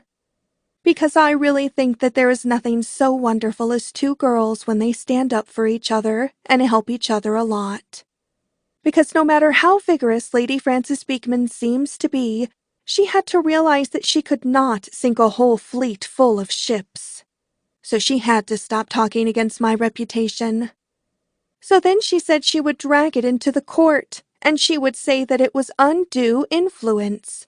So I said to her, "If you wear that hat into a court, we will see if the judge thinks it took an undue influence to make Sir Francis Beekman look at a girl." So then Dorothy spoke up, and Dorothy said, "My girlfriend is right, lady. You have got to be the Queen of England to get away with a hat like that." So Lady Frances Beekman seemed to get quite angry. So then she said she would send for Sir Francis Beekman, where he suddenly went to Scotland, to go hunting, when he found out that Lady Frances Beekman had found out. So Dorothy said, "Do you mean that you have left Sir Francis Beekman loose with all those spendthrifts down in Scotland?" So Dorothy said she would better look out, or he would get together with the boys some night and simply massacre a halfpenny. I always encourage Dorothy to talk quite a lot when we are talking to unrefined people like Lady Frances Beekman, because Dorothy speaks their own language to unrefined people better than a refined girl like I. So Dorothy said, "You had better not send for Sir Francis Beekman, because if my girlfriend really wanted to turn loose on Sir Francis Beekman, all he would have left would be his title." So then I spoke right up and said yes, that I was an American girl, and we American girls do not care about a title, because we American girls always say that what is good enough for Washington is good enough for us. So Lady Frances Beekman really seemed to get more angry and more angry all of the time. So then she said that if it was necessary, she would tell the judge that Sir Francis Beekman went out of his mind when he gave it to me. So Dorothy said, "Lady, if you go into a court and if the judge gets a good look at you, he will think that Sir Francis Beekman was out of his mind 35 years ago." So then Lady Frances Beekman said she knew what kind of a person she had to deal with, and she would not deal with any such a person because she said it hurt her dignity. So Dorothy said, "Lady, if we hurt your dignity like you hurt our eyesight, I hope for your sake you are a Christian Science." So that seemed to make Lady Frances Beekman angry. So she said she would turn it all over to her solicitor. So when she went out, she tripped over quite a long train which she had on her skirt and nearly fell down. So Dorothy leaned out of the door, and Dorothy called down the hall and said, "Take a tuck in that skirt, Isabel. It's 1925. So I really felt quite depressed, because I felt as if our whole morning was really very unrefined, just because we had to mix with such an unrefined lady as Lady Frances Beekman. April 30th. So sure enough, yesterday morning Lady Frances Beekman's solicitor came. Only he really was not a solicitor, but his name was on a card, and it seems his name is Mons Brossard. And it seems that he is an advocate, because an advocate is a lawyer in the French language. So Dorothy and I were getting dressed, and we were in our negligee as usual, when there was quite a loud knock on the door, and before we could even say come in, he jumped right into the room. So it seems that he is of French extraction. I mean, Lady Frances Beekman's solicitor can really squeal just like a taxi driver. I mean, he was squealing quite loud when he jumped into the room, and he kept right on squealing. So Dorothy and I rushed into the parlor, and Dorothy looked at him, and Dorothy said, "This town has got to stop playing jokes on us every morning," because our nerves could not stand it. So Mons Brossard handed us his card, and he squealed, and he really waved his arm in the air quite a lot. So Dorothy said he gives quite a good imitation of the Moulin Rouge, which is really a red windmill. Only Dorothy said he makes more noise, and he runs on his own wind. So we stood and watched him for quite a long time, but he seemed to get quite monotonous after quite a long while, because he was always talking in French, which really means nothing to us. So Dorothy said, "Let's see if 25 francs will stop him, because if 5 francs will stop a taxi driver, 25 francs ought to stop an advocate," because he was making about 5 times as much noise as a taxi driver, and 5 times 5 is 25. So as soon as he heard us start in to talk about francs, he seemed to calm down quite a little. So Dorothy got out her pocketbook, and she gave him 25 francs. So then he stopped squealing, and he put it in his pocket, and then he got out quite a large-size handkerchief with purple elephants on it, and he started in to cry. So Dorothy really got discouraged, and she said, look here, you have given us quite an amusing morning, but if you keep that up much longer, wet or dry, out you go." So then he started in to pointing at the telephone, and he seemed to want to use the telephone, and Dorothy said, "If you think you can get a number over that thing, go to it, but as far as we have found out, it is a wall bracket." So then he started in to telephone, so Dorothy and I went about our business to get dressed. So when he finished telephoning, he kept running to my door, and then he kept running to Dorothy's door, and he kept on crying and talking a lot, but he seemed to have lost all of his novelty to us, so we paid no more attention to him. So finally there was another loud knock on the door, so we heard him rush to the door, so we both went into the parlor to see what it was, and it really was a sight, because it was another Frenchman. So the new Frenchman rushed in, and he yelled, "Papa!" and he kissed him. So it seems that it was his son, because his son is really his papa's partner in the advocate business. So then his papa talked quite a lot, and then he pointed at I and Dorothy. So then his son looked at us, and then his son let out quite a large-sized squeal, and he said in French, "Mais papa, elles sont charmantes."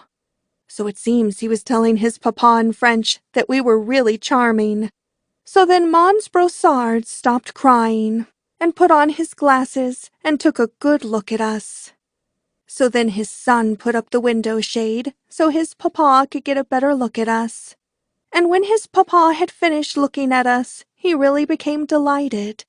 So he became all smiles, and he pinched our cheeks, and he kept saying charmant all of the time, because charmant means charming in the French language. So then his son broke out into English, and he really speaks English as good as an American. So then he told us his papa telephoned for him to come over, because we did not seem to understand what his papa was saying to us. So it seems that Mons Brossard had been talking to us in English all of the time, but we did not seem to understand his kind of English. So Dorothy said, "If what your papa was talking in was English, I could get a gold medal for my Greek." So then his son told his papa, and his papa laughed very, very loud, and he pinched Dorothy's cheek, and he was very delighted, even if the joke was on him. So then Dorothy and I asked his son what he was saying when he was talking to us in English, and his son said he was telling us all about his client, Lady Frances Beekman. So then we asked his son why his papa kept crying. So then his son said his papa kept crying because he was thinking about Lady Frances Beekman. So Dorothy said, "If he cries when he thinks about her, what does he do when he looks at her?" So then his son explained to his papa what Dorothy said. So then Mons Brossard laughed very, very loud. So then he kissed Dorothy's hand. So he said after that we would all really have to have a bottle of champagne. So he went to the telephone and ordered a bottle of champagne. So then his son said to his papa, "Why do we not ask the charming ladies to go out to Fontainebleau today?" So his papa said it would be charming. So then I said, "How are we going to tell you gentlemen apart? Because if it is the same in Paris as it is in America, you would both seem to be Monsieur Brossard." So then we got the idea to call them by their first name. So it seems that his son's name is Louis. So Dorothy spoke up and said, "I hear that they number all of you Louis over here in Paris." Because a girl is always hearing someone talk about Louis XVI, who seemed to be in the antique furniture business.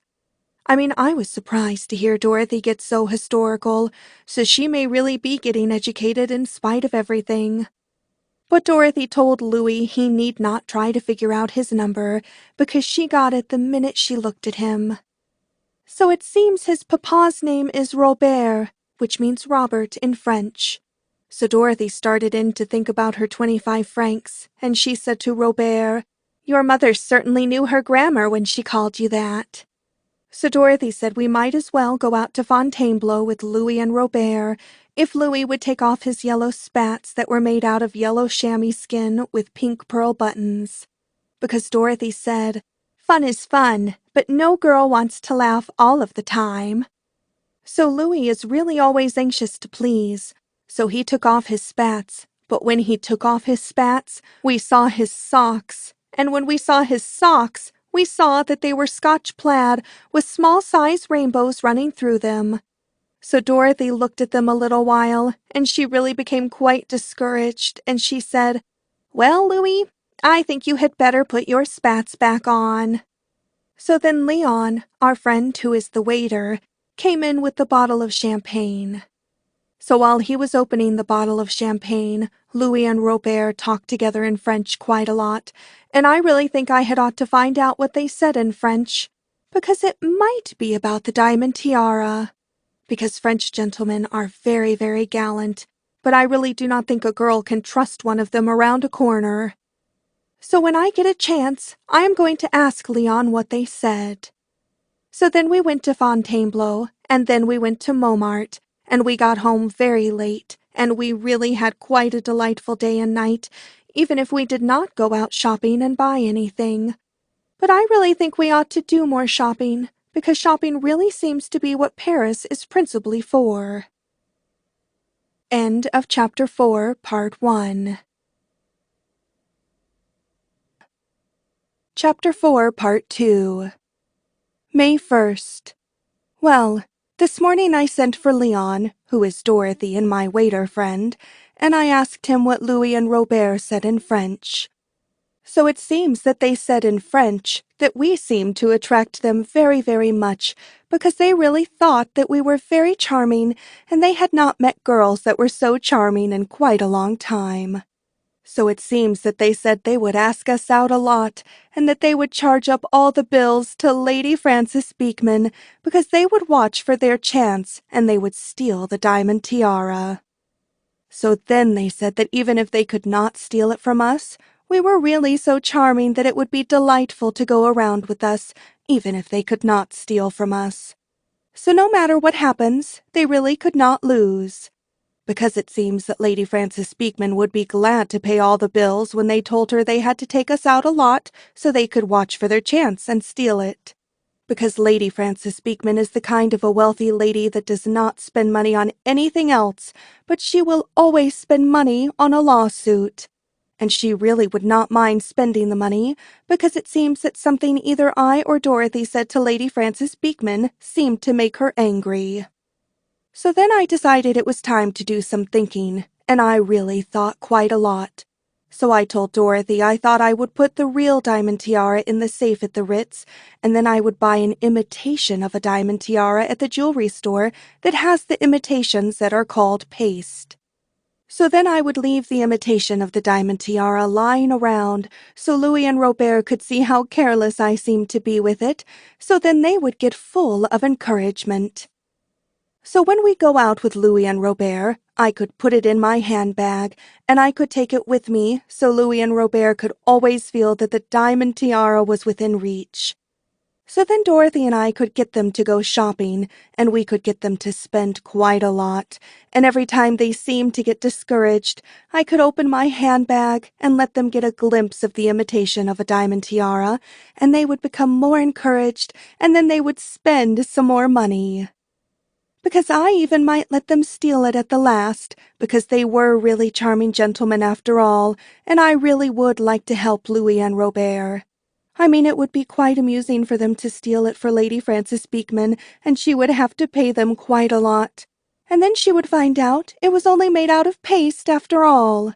Because Lady Frances Beekman has never seen the real diamond tiara, and the imitation of a diamond tiara would really deceive her. At least until Louis and Robert got all of their money for all of the hard work they did. I mean, the imitation of a diamond tiara would only cost about $65. And what is $65 if Dorothy and I could do some delightful shopping and get some delightful presents that would even seem more delightful when we stopped to realize that Lady Frances Beekman paid for them?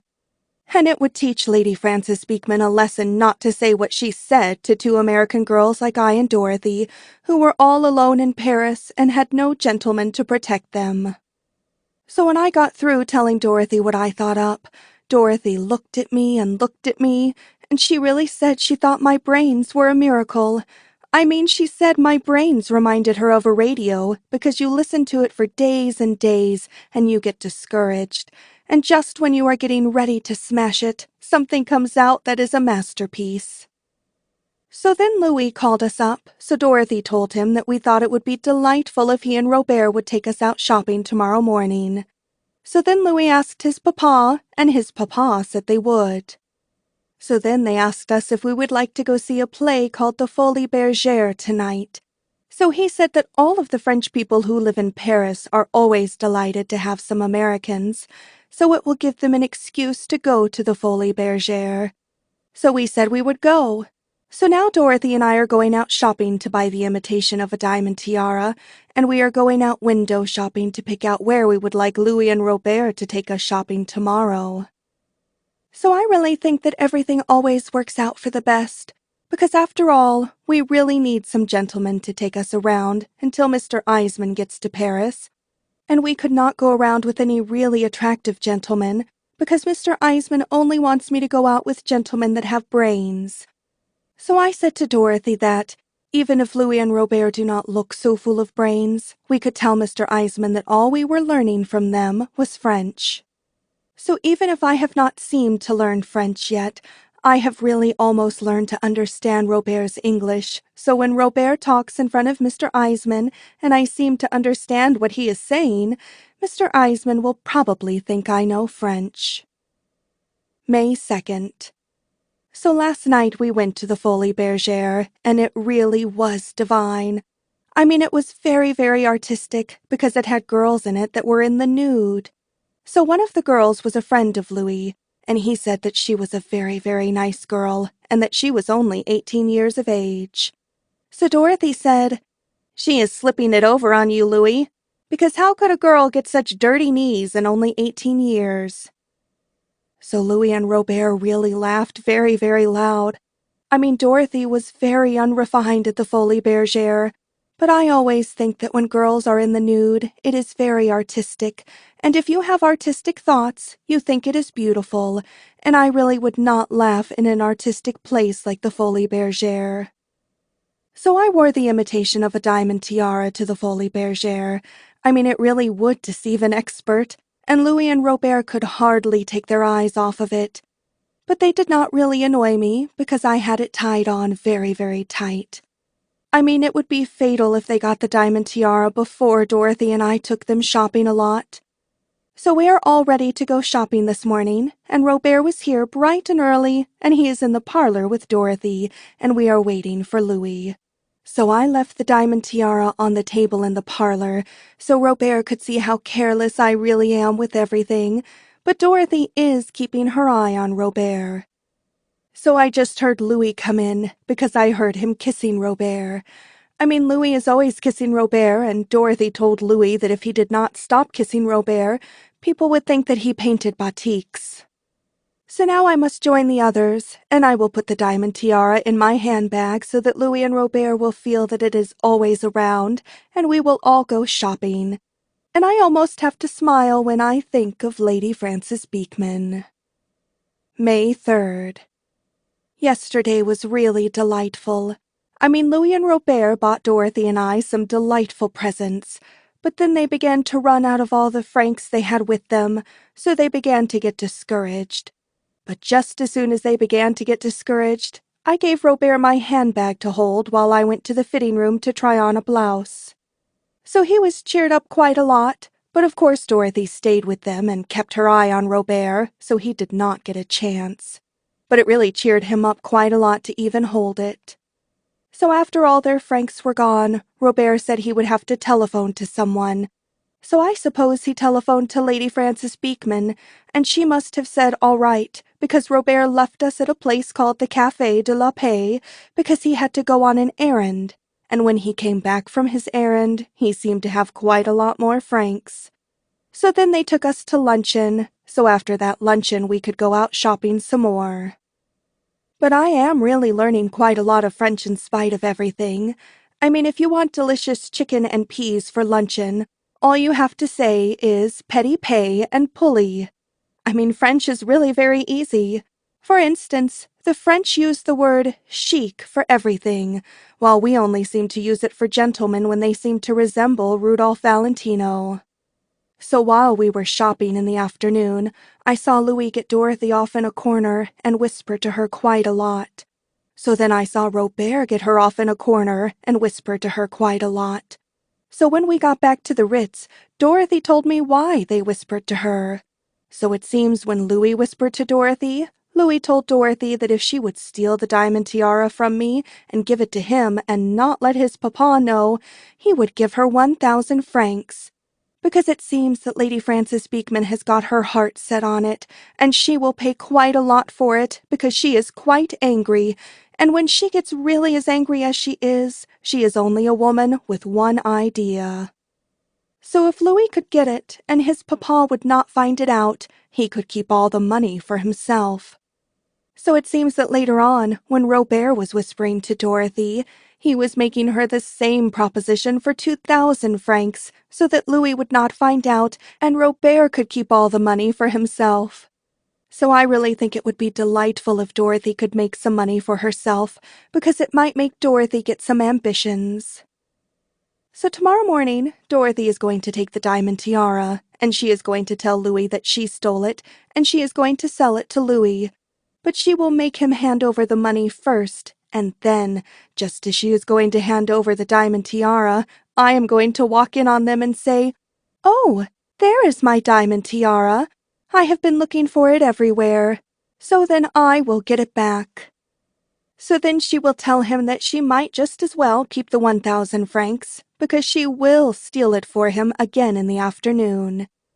So in the afternoon, she is going to sell it to Robert, and I really think we will let Robert keep it, because I am quite fond of Robert. I mean, he is quite a sweet old gentleman, and it is really refreshing the way he and his son love one another. Because even if it is unusual for an American to see a French gentleman always kissing his father, I really think it is refreshing, and I think that we Americans would be better off if we American fathers and sons would love one another more like Louis and Robert. So Dorothy and I have quite a lot of delightful handbags and stockings and handkerchiefs and scarves and things, and some quite cute models of evening gowns that are all covered with imitations of diamonds.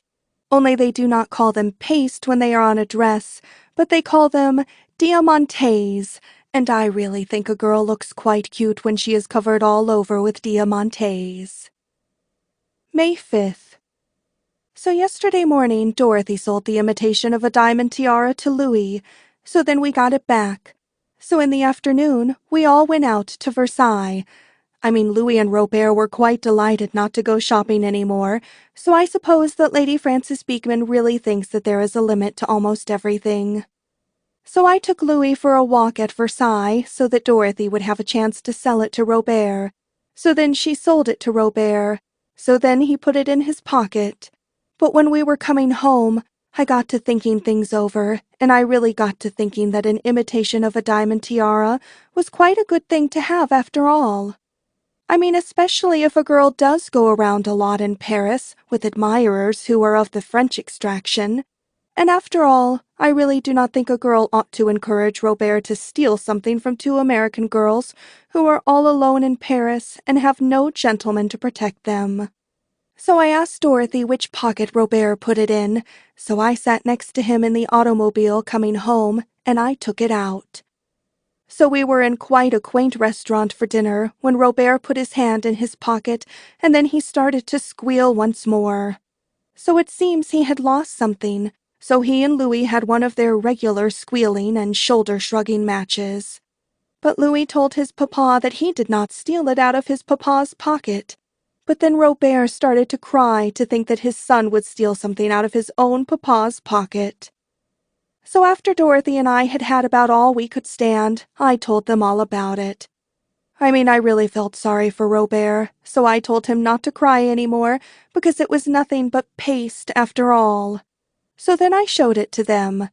So then Louis and Robert looked at Dorothy and I, and they really held their breath. So I suppose that most of the girls in Paris do not have such brains as we American girls. So after it was all over, Louis and Robert seemed to be so depressed that I really felt sorry for them. So I got an idea.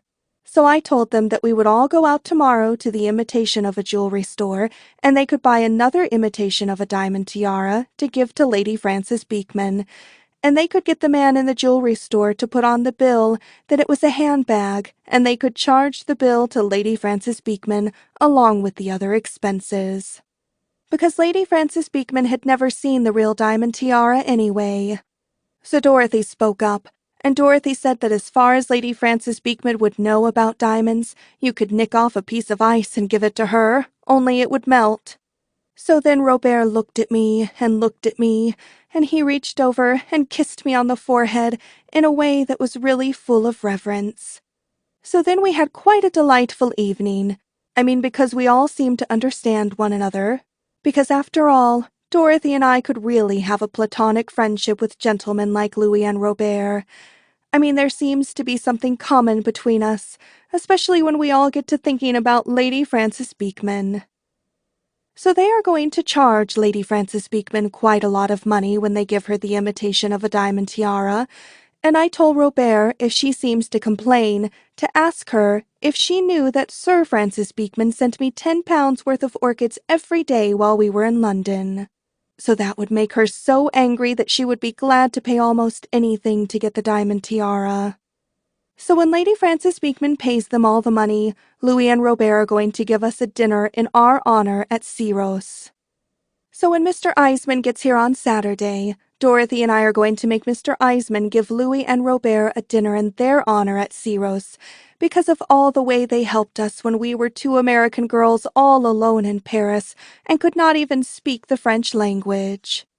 So Louis and Robert asked us to come to a party at their sister's house today, but Dorothy says we had better not go because it is raining, and we both have brand new umbrellas that are quite cute, and Dorothy says she would not think of leaving a brand new umbrella in a French ladies' hall, and it is no fun to hang on to an umbrella all the time you are at a party. So we had better be on the safe side and stay away. So we called up Louis and told him we had a headache, but we thanked him for all his hospitality, because it is the way all the French people like Louis and Robert are so hospitable to we Americans that really makes Paris so divine. End of Chapter 4, Part 2. Chapter 5, Part 1. The Central of Europe. May 16th. I really have not written in my diary for quite a long time, because Mr. Eisman arrived in Paris, and when Mr. Eisman is in Paris, we really do not seem to do practically anything else but the same thing. I mean, we go shopping, and we go to a show, and we go to Montmartre, and when a girl is always going with Mr. Eisman, nothing practically happens. And I did not even bother to learn any more French, because I always seem to think it is better to leave French to those that cannot do anything else but talk French.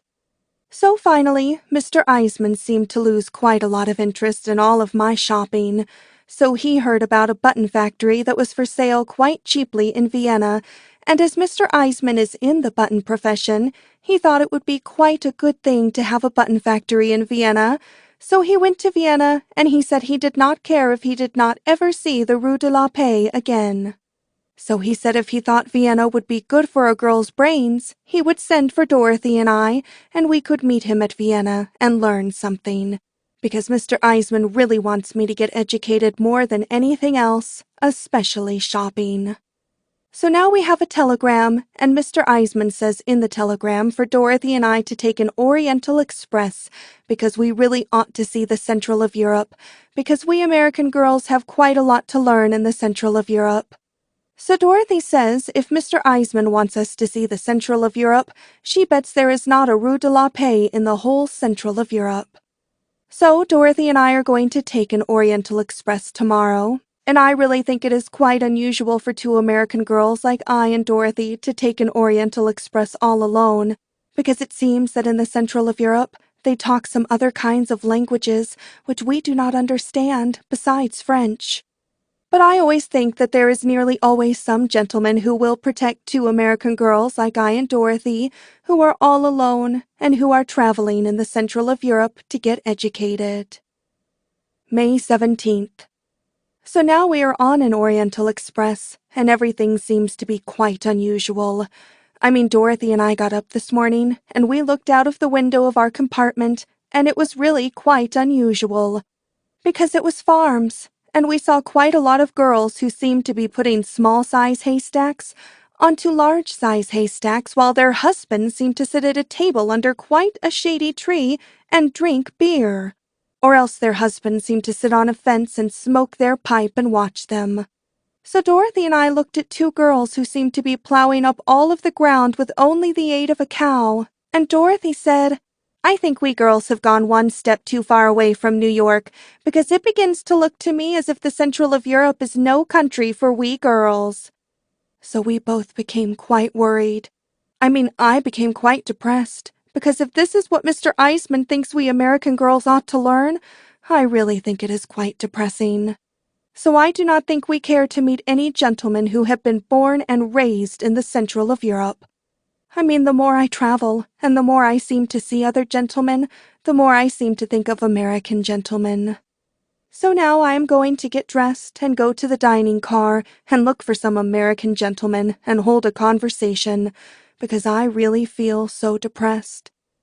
Dorothy keeps trying to depress me because she keeps saying that I will probably end up in a farm in the Central of Europe doing a sister act with a plow.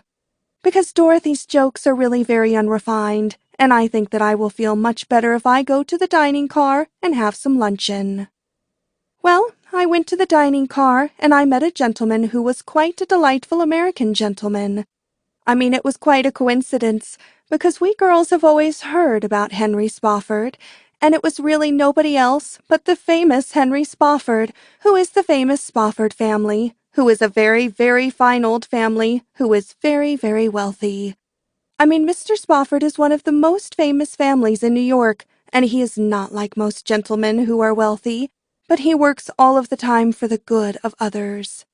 I mean, he is the gentleman who always gets his picture in all of the newspapers because he is always censuring all of the plays that are not good for people's morals. And all of we girls remember the time when he was in the Ritz for luncheon, and he met a gentleman friend of his, and the gentleman friend had Peggy Hopkins Joyce to luncheon, and he introduced Peggy Hopkins Joyce to Mr. Spofford, and Mr. Spofford turned on his heels and walked away. Because Mr. Spofford is a very, very famous Presbyterian, and he is really much too Presbyterian to meet Peggy Hopkins Joyce. I mean, it is unusual to see a gentleman who is such a young gentleman as Mr. Spofford be so Presbyterian, because when most gentlemen are 35 years of age, their minds nearly always seem to be on something else. So when I saw no one else but the famous Mr. Spofford, I really became quite thrilled, because all of we girls have tried very hard to have an introduction to Henry Spofford, and it was quite unusual to be shut up on a train in the central of Europe with him. So I thought it would be quite unusual for a girl like I to have a friendship with a gentleman like Mr. Spofford, who really does not even look at a girl unless she at least looks like a Presbyterian, and I mean our family in Little Rock were really not so Presbyterian. So I thought I would sit at his table. So then I had to ask him about all of the money, because all of the money they use in the central of Europe has not even got so much sense to it as the kind of francs they use in Paris, because it seems to be called kronens, and it seems to take quite a lot of them, because it takes 50,000 of them to even buy a small-size package of cigarettes. And Dorothy says if the cigarettes had tobacco in them, we couldn't lift enough kronens over a counter to pay for a package.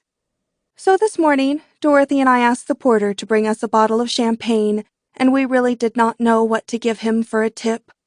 So Dorothy said for me to take one of the things called a 1,000,000 kronens, and she would take one of them called a 1,000,000 kronens, and I would give him mine first, and if he gave me quite a dirty look, she would give him hers. So after we paid for the bottle of champagne, I gave him my 1,000,000 kronens, and before we could do anything else, he started in to grabbing my hand and kissing my hand and getting down on his knees. So we finally had to push him right out of the compartment. So 1,000,000 kronens seemed to be enough. So I told Mr. Spofford how we did not know what to give the porter when he brought us our bottle of mineral water. So then I asked him to tell me all about all of the money, because I told him I always seemed to think that a penny earned was a penny saved. So it really was quite unusual, because Mr. Spofford said that that was his favorite motto. So then we got to talking quite a lot, and I told him that I was traveling to get educated, and I told him I had a girl with me who I was trying to reform, because I thought if she would put her mind more on getting educated, she would get more reformed. Because after all, Mr. Spofford will have to meet Dorothy sooner or later, and he might wonder what a refined girl like I was doing with a girl like Dorothy. So Mr. Spofford really became quite intrigued, because Mr. Spofford loves to reform people, and he loves to censure everything, and he really came over to Europe to look at all the things that Americans come over to Europe to look at, when they really should not look at them, but they should look at all of the museums instead. Because if that is all we Americans come to Europe to look at, we should stay home and look at America first. So Mr. Spofford spends all of his time looking at things that spoil people's morals. So Mr. Spofford really must have very, very strong morals, or else all the things that spoil other people's morals would spoil his morals. But they do not seem to spoil Mr. Spofford's morals, and I really think it is wonderful to have such strong morals. So I told Mr. Spofford that I thought that civilization is not what it ought to be, and we really ought to have something else to take its place.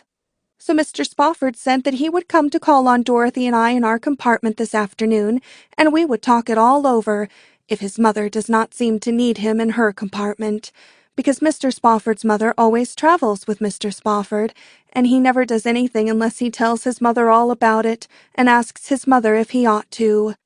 So he told me that that is the reason he has never got married, because his mother does not think that all of the flappers we seem to have nowadays are what a young man ought to marry when a young man is full of so many morals as Mr. Spofford seems to be full of.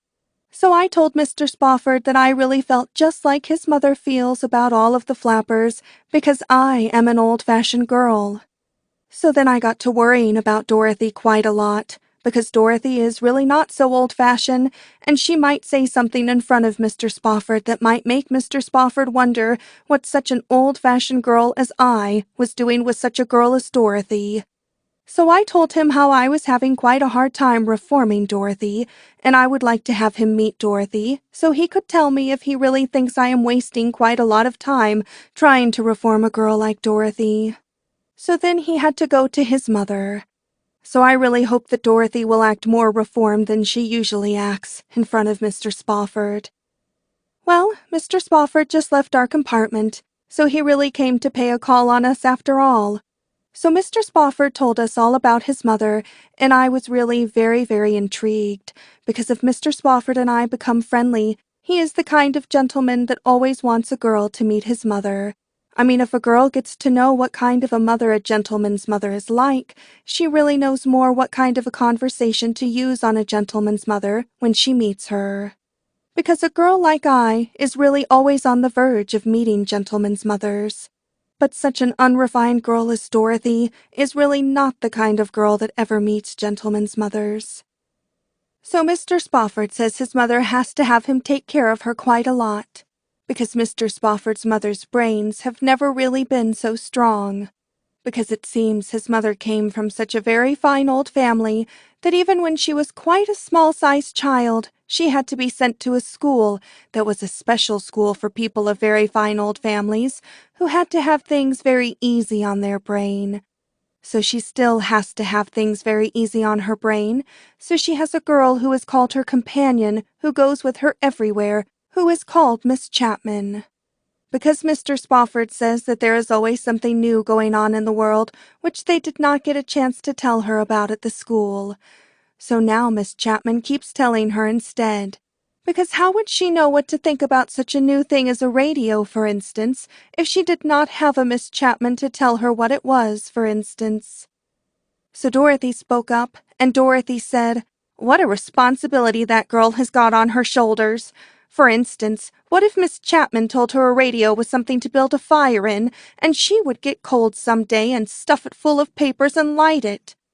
But Mr. Spofford told Dorothy that Miss Chapman would never make such a mistake, because he said that Miss Chapman came from a very, very fine old family herself, and she had a very fine brain.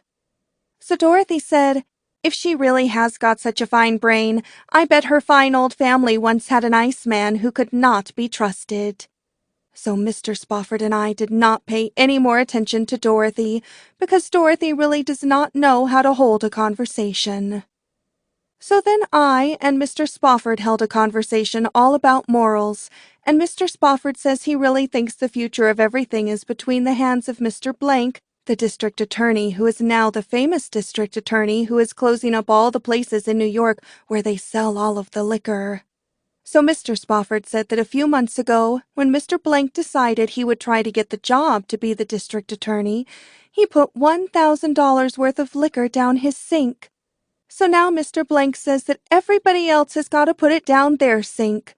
So Dorothy spoke up, and Dorothy said, "If he poured $1,000 worth down his sink to get himself $1,000,000 worth of publicity and a good job, when we pour it down our sink, what do we get?" But Mr. Spofford is too brainy a gentleman to answer any such a foolish question. So he gave Dorothy a look that was full of dignity, and he said he would have to go back to his mother. So I was really quite angry at Dorothy. So I followed Mr. Spofford down the hall of the railway train, and I asked Mr. Spofford if he thought I was wasting quite a lot of time reforming a girl like Dorothy. So Mr. Spofford thinks I am, because he really thinks a girl like Dorothy will never have any reference. So I told Mr. Spofford I had wasted so much time on Dorothy, it would really break my heart to be a failure. So then I had tears in my eyes. So Mr. Spofford is really very, very sympathetic, because when he saw that I did not have any handkerchief, he took his own handkerchief and he dried up all of my tears. So then he said he would help me with Dorothy quite a lot and get her mind to running on things that are more educational. So then he said he thought that we ought to get off the train at a place called Munich, because it was very full of art, which they call Kunst in Munich, which is very, very educational.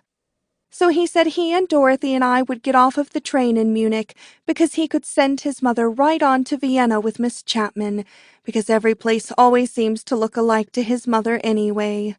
So we are all going to get off the train at Munich, and I can send Mr. Eisman a telegram when nobody is looking, because I really do not think I will tell Mr. Spofford about Mr. Eisman, because after all, their religions are different, and when two gentlemen have such different religions, they do not seem to have so much to get congenial about.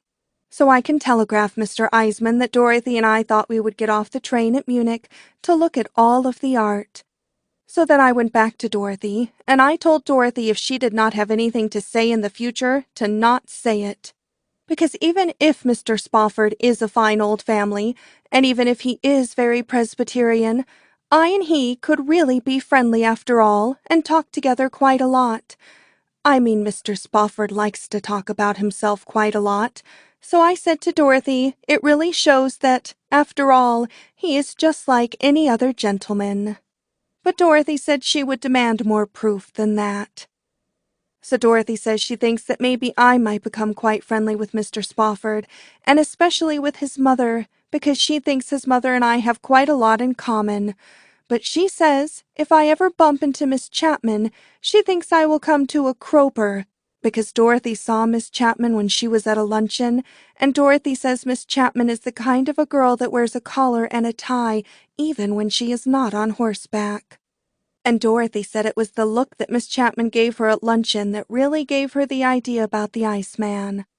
So Dorothy says she thinks Miss Chapman has got 3/3 of the brains of that trio of Jeegans, because Jeegans is the slang word that Dorothy has thought up to use on people who are society people, because Dorothy says she thinks any gentleman with Mr. Spofford's brains ought to spend his time putting nickels into an electric piano, but I did not even bother to talk back at such a girl as Dorothy.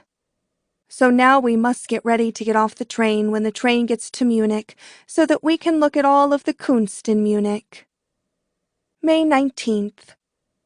Well, yesterday Mr. Spofford and I and Dorothy got off the train at Munich to see all the Kunst in Munich. But you only call it Munich when you are on the train, because as soon as you get off of the train, they seem to call it München. So you really would know that München was full of Kunst, because in every case that you would not know it, they have painted the word Kunst in large-size black letters on everything in München, and you cannot even see a boots-black stand in München that is not full of Kunst. So Mr. Spofford said that we really ought to go to the theater in München, because even the theater in München was full of Kunst. So we looked at all of the bills of all of the theaters, with the aid of quite an intellectual hotel clerk who seemed to be able to read it and tell us what it said, because it really meant nothing to us. So it seems they were playing Kiki in München, so I said, let us go and see Kiki, because we have seen Lenore Ulrich in New York, and we would really know what it was all about, even if they do not seem to talk the English language. So then we went to the Kunst Theater. So it seems that München is practically full of Germans, and the lobby of the Kunst Theater was really full of Germans who stand in the lobby and drink beer and eat quite a lot of Bermudian onions and garlic sausage and hard-boiled eggs and beer before all of the acts. So I really had to ask Mr. Spofford if he thought we had come to the right theater, because the lobby seemed to smell such a lot. I mean, when the smell of beer gets to be antique, it gets to smell quite a lot. But Mr. Spofford seemed to think that the lobby of the Kunst Theater did not smell any worse than all of the other places in Munich. So then Dorothy spoke up, and Dorothy said, you can say what you want about the Germans being full of Kunst, but what they are really full of is delicatessen. So then we went into the Kunst Theater, but the Kunst Theater does not seem to smell so good as the lobby of the Kunst Theater. And the Kunst Theater seems to be decorated with quite a lot of what tripe would look like if it was pasted on the wall and gilded. Only you could not really see the gilding because it was covered with quite a lot of dust. So Dorothy looked around and Dorothy said, if this is Kunst, The art center of the world is Union Hill, New Jersey. So then they started in to playing Kiki, but it seems that it was not the same kind of Kiki that we have in America, because it seemed to be all about a family of large-sized German people who seemed to keep getting in each other's ways. I mean, when a stage is completely full of 2 or 3 German people who are quite large size, they really cannot help it if they seem to get in each other's ways. So then Dorothy got to talking with a young gentleman who seemed to be a German gentleman who sat back of her, who she thought was applauding. But what he was really doing was cracking a hard-boiled egg on the back of her chair. So he talked English with quite an accent that seemed to be quite a German accent. So Dorothy asked him if Kiki had come out on the stage yet. So he said no, but she was really a beautiful German actress who came clear from Berlin, and he said we should really wait until she came out, even if we did not seem to understand it. So finally, she came out. I mean, we knew it was her because Dorothy's gentleman friend nudged Dorothy with a sausage. So we looked at her, and we looked at her, and Dorothy said, "If Schumann Heinke still has a grandmother, we have dug her up in Munchen." So we did not bother to see any more of Kiki, because Dorothy said she would really have to know more about the foundations of that building before she would risk our lives to see Kiki do that famous scene where she faints in the last act. Because Dorothy said if the foundations of that building were as antique as the smell, there was going to be a catastrophe when Kiki hit the floor. So even Mr. Spofford was quite discouraged, but he was really glad because he said he was 100% of an American, and it served the Germans right for starting such a war against all we Americans. May 20th. Well, today Mr. Spofford is going to take me all around to all of the museums in Munchen, which are full of Kunst that I really ought to look at. But Dorothy said she had been punished for all of her sins last night, so now she is going to begin life all over again by going out with her German gentleman friend, who is going to take her to a house called the Half-Brow House, which is the world's largest size of a beer hall. So Dorothy said I could be a highbrow and get full of Kunst, but she is satisfied to be a half-brow and get full of beer. But Dorothy will really never be full of anything else but unrefinement. End of Chapter 5, Part 1.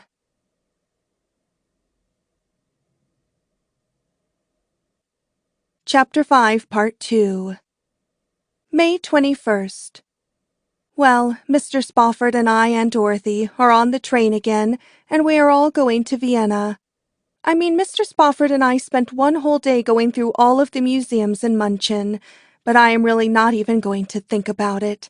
Because when something terrible happens to me, I always try to be a Christian Science, and I simply do not even think about it, but I deny that it ever happened, even if my feet do seem to hurt quite a lot. So even Dorothy had quite a hard day in Munchen, because her German gentleman friend, who is called Rudolph, came for her at 11 o'clock to take her to breakfast. But Dorothy told him that she had had her breakfast. But her gentleman friend said that he had had his first breakfast too, but it was time for his second. So he took Dorothy to the Half-Brow House, where everybody eats white sausages and pretzels and beer at 11 o'clock. So after they had their white sausages and beer, he wanted to take her for a ride, but they could only go a few blocks, because by then it was time for luncheon. So they ate quite a lot of luncheon, and then he bought her a large-size box of chocolates that were full of liqueurs, and took her to the matinee. So after the first act, Rudolph got hungry, and they had to go and stand in the lobby and have some sandwiches and beer. But Dorothy did not enjoy the show very much, and so after the second act, Rudolph said they would leave because it was time for tea anyway. So after quite a heavy tea, Rudolph asked her to dinner, and Dorothy was too overcome to say no. So after dinner, they went to a beer garden for beer and pretzels. But finally Dorothy began to come to, and she asked him to take her back to the hotel. So Rudolph said he would, but they had better have a bite to eat first. So today, Dorothy really feels just as discouraged as I seem to feel, only Dorothy is not a Christian Science, and all she can do is suffer. But, in spite of all my Christian Science, I am really beginning to feel quite discouraged about Vienna. Mr. Eisman is in Vienna, and I do not see how I can spend quite a lot of time with Mr. Eisman, and quite a lot of time with Mr. Spofford, and keep them from meeting one another. Because Mr. Spofford might not seem to understand why Mr. Eisman seems to spend quite a lot of money to get me educated. And Dorothy keeps trying to depress me about Miss Chapman, because she says she thinks that when Miss Chapman sees I and Mr. Spofford together, she thinks that Miss Chapman will cable for the family's favorite lunacy expert. So I have got to be as full of Christian Science as I can, and always hope for the best. May 25th. So far everything has really worked out for the best, because Mr. Eisman is very, very busy all day with the button profession, and he tells me to run around with Dorothy all day. So I and Mr. Spofford run around all day. So then I tell Mr. Spofford that I really do not care to go all of the places that you go to at night, but I will go to bed and get ready for tomorrow instead. So then Dorothy and I go to dinner with Mr. Eisman, and then we go to a show, and we stay up quite late at a cabaret called the Chapeau Rouge, and I am able to keep it all up with the aid of champagne. So if we keep our eye out for Mr. Spofford, and do not all bump into one another when he is out looking at things that we Americans really should not look at, it will all work out for the best. I have even stopped Mr. Spofford looking at museums, because I tell him that I like nature better. And when you look at nature, you look at it in a horse and buggy in the park, and it is much easier on the feet. So now he is beginning to talk about how he would like me to meet his mother, so everything really seems for the best after all. But I have quite a hard time with Mr. Eisman at night. At night, Mr. Eisman is in quite a state, because every time he makes an engagement about the button factory, it is time for all the gentlemen in Vienna to go to the coffee house and sit. Or else every time he makes an engagement about the button factory, some Viennese gentleman gets the idea to have a picnic, and they all put on short pants and bare knees, and they all put a feather in their hat, and they all walk to the Tyrol. So it really discourages Mr. Eisman quite a lot. But if anyone ought to get discouraged, I think that I ought to get discouraged, because after all, when a girl has had no sleep for a week, a girl cannot help it if she seems to get discouraged. May 27th.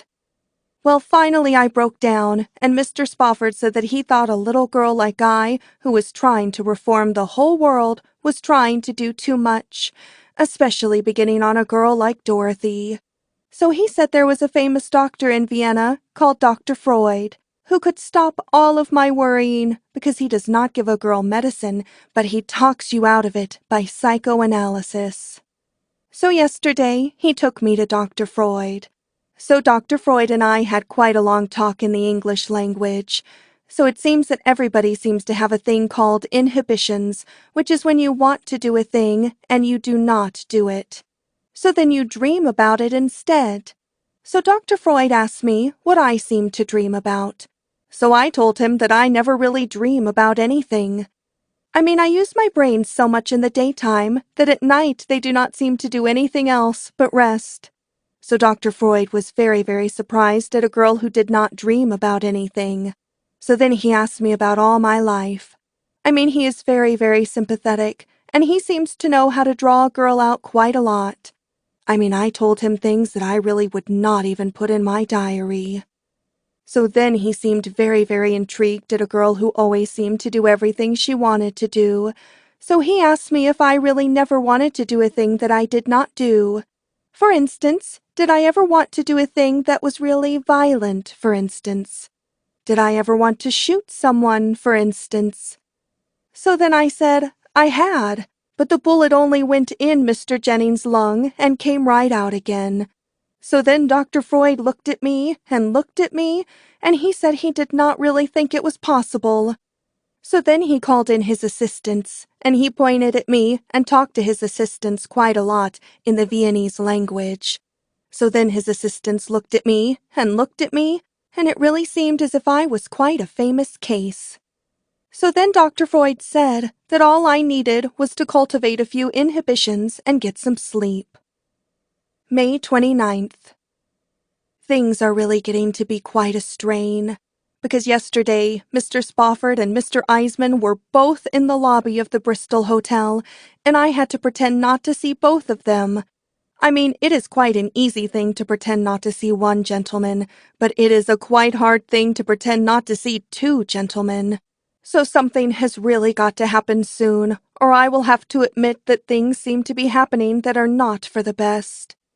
So this afternoon, Dorothy and I had an engagement to meet Count Salm for tea at 4 o'clock, only you do not call it tea at Vienna, but you seem to call it Yowzer, and you do not drink tea at Vienna, but you drink coffee instead. I mean, it is quite unusual to see all of the gentlemen at Vienna stop work to go to Yowzer about 1 hour after they have all finished their luncheon. But time really does not seem to mean so much to Viennese gentlemen, except time to get to the coffee house, which they all seem to know by instincts. Or else they really do not seem to mind if they make a mistake and get there too early. Because Mr. Eisman says that when it is time to attend to the button profession, they really seem to lose all of their interest until Mr. Eisman is getting so nervous he could scream.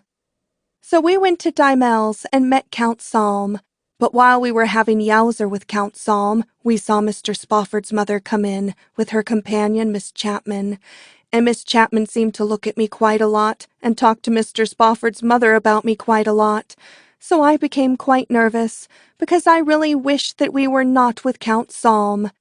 I mean, it has been quite a hard thing to make Mr. Spofford think I am trying to reform Dorothy, but if I had to try to make him think that I was trying to reform Count Salm, he might begin to think that there is a limit to almost everything.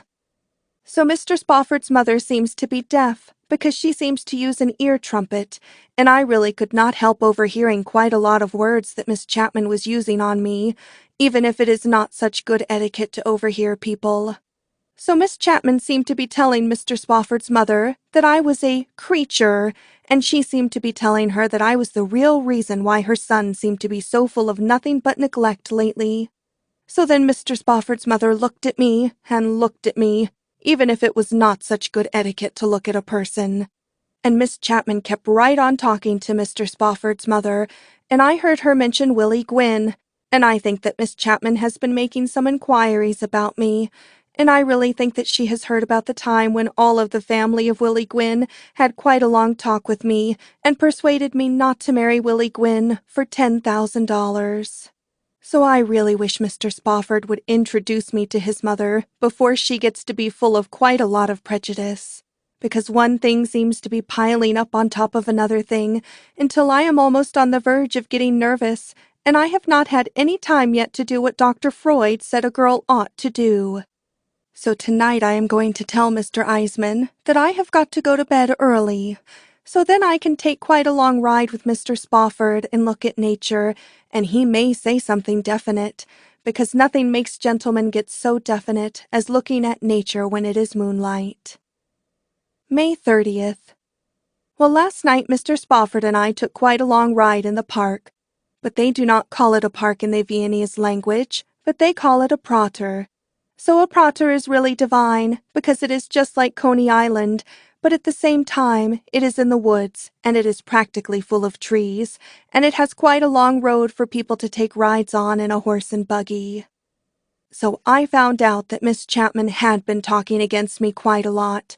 So it seems that she has been making inquiries about me, and I was really surprised to hear all of the things that Miss Chapman seemed to find out about me, except that she did not find out about Mr. Eisman educating me.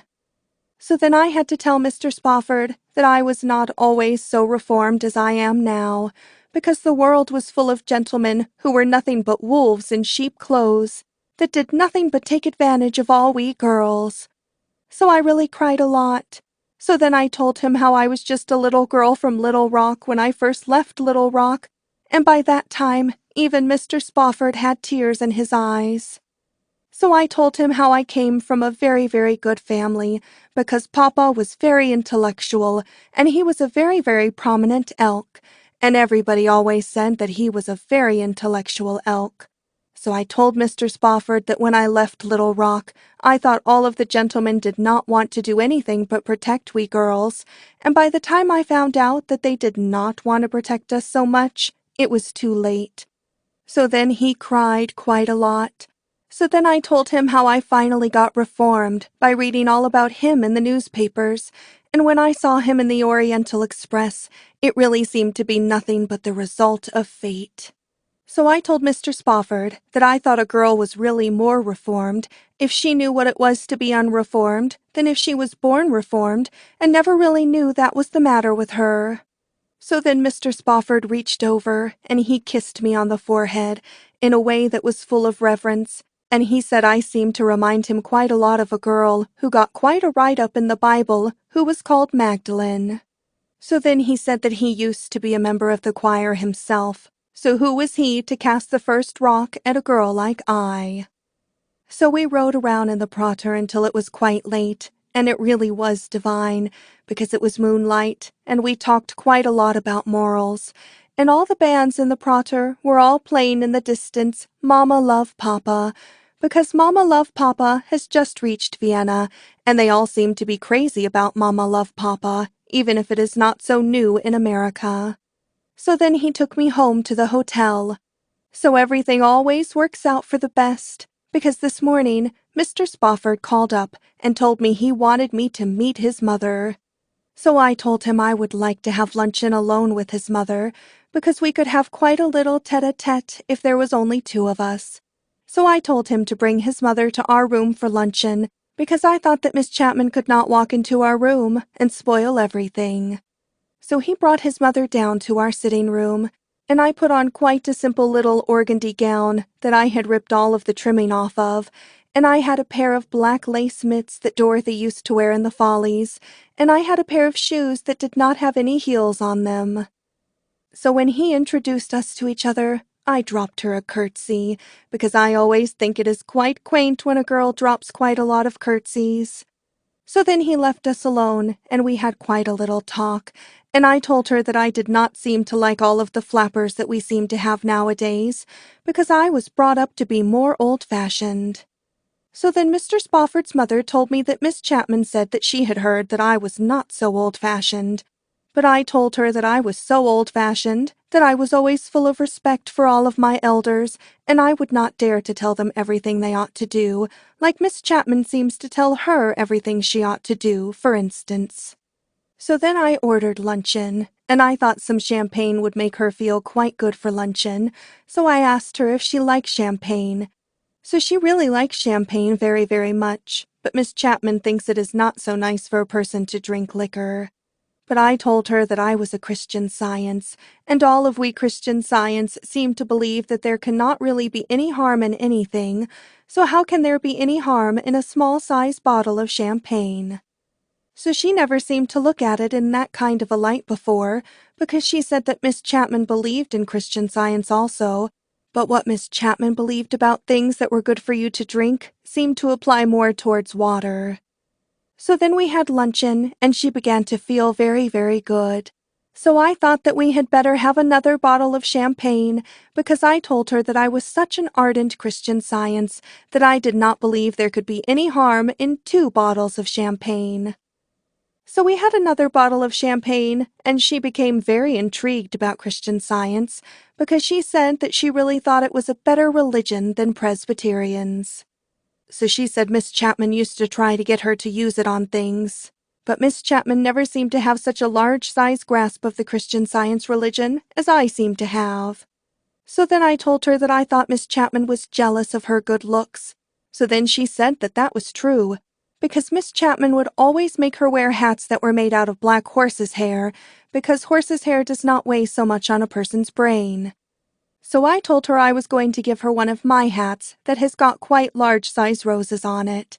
So then I got it out, but we could not get it on her head because hats are quite small on account of hair being bobbed. So I thought I would get the scissors and bob her head, but then I thought I had done enough to her for one day. So Henry's mother said I was really the most sunshine that she had ever had in all her life, and when Henry came back to take his mother up to her room, she did not want to go. But after he got her away, he called me up on the telephone, and he was quite excited, and he said he wanted to ask me something that was very, very important. So I said I would see him tonight. But now I have got to see Mr. Eisman because I have an idea about doing something that is really, really important that has got to be done at once. May 31st. Well, I and Dorothy and Mr. Eisman are on a train going to a place called Budapest. So I did not see Henry again before I left, but I left him a letter, because I thought it would be a quite good thing if what he wanted to ask me he would have to write down, instead of asking me, and he could not write it to me if I was in the same city that he is in. So I told him in my letter that I had to leave in 5 minutes' time because I found out that Dorothy was just on the verge of getting very unreformed, and if I did not get her away, all I had done for her would really go for nothing. So I told him to write down what he had to say to me and mail it to me at the Ritz Hotel in Budapest, because I always seem to believe in the old adage, say it in writing. So it was really very easy to get Mr. Eisman to leave Vienna, because yesterday he went out to see the button factory, but it seems that all of the people at the button factory were not at work, but they were giving a birthday party to some saint. So it seems that every time some saint has a birthday, they all stop work so they can give it a birthday party. So Mr. Eisman looked at their calendar and found out that some saint or other was born practically every week in the year, so he has decided that America is good enough for him. So Henry will not be able to follow me to Budapest because his mother is having treatments by Dr. Freud, and she seems to be a much more difficult case than I seem to be. I mean, it is quite hard for Dr. Freud because she cannot seem to remember which is a dream and which really happened to her. So she tells him everything, and he has to use his judgment. I mean, when she tells him that a very, very handsome young gentleman tried to flirt with her on Fifth Avenue, he uses his judgment. So we will soon be at a Ritz Hotel again, and I must say it will be delightful to find a Ritz Hotel right in the central of Europe. June 1st. Well, yesterday Henry's letter came, and it says in black and white that he and his mother have never met such a girl as I, and he wants me to marry him. So I took Henry's letter to the photographers, and I had quite a lot of photographs taken of it, because a girl might lose Henry's letter, and she would not have anything left to remember him by. But Dorothy says to hang on to Henry's letter, because she really does not think the photographs do it justice. So this afternoon I got a telegram from Henry, and the telegram says that Henry's father is very, very ill in New York, and they have got to leave for New York immediately, and his heart is broken not to see me again, and to send him my answer by telegraph, so that his mind will be rested while he is going back to New York.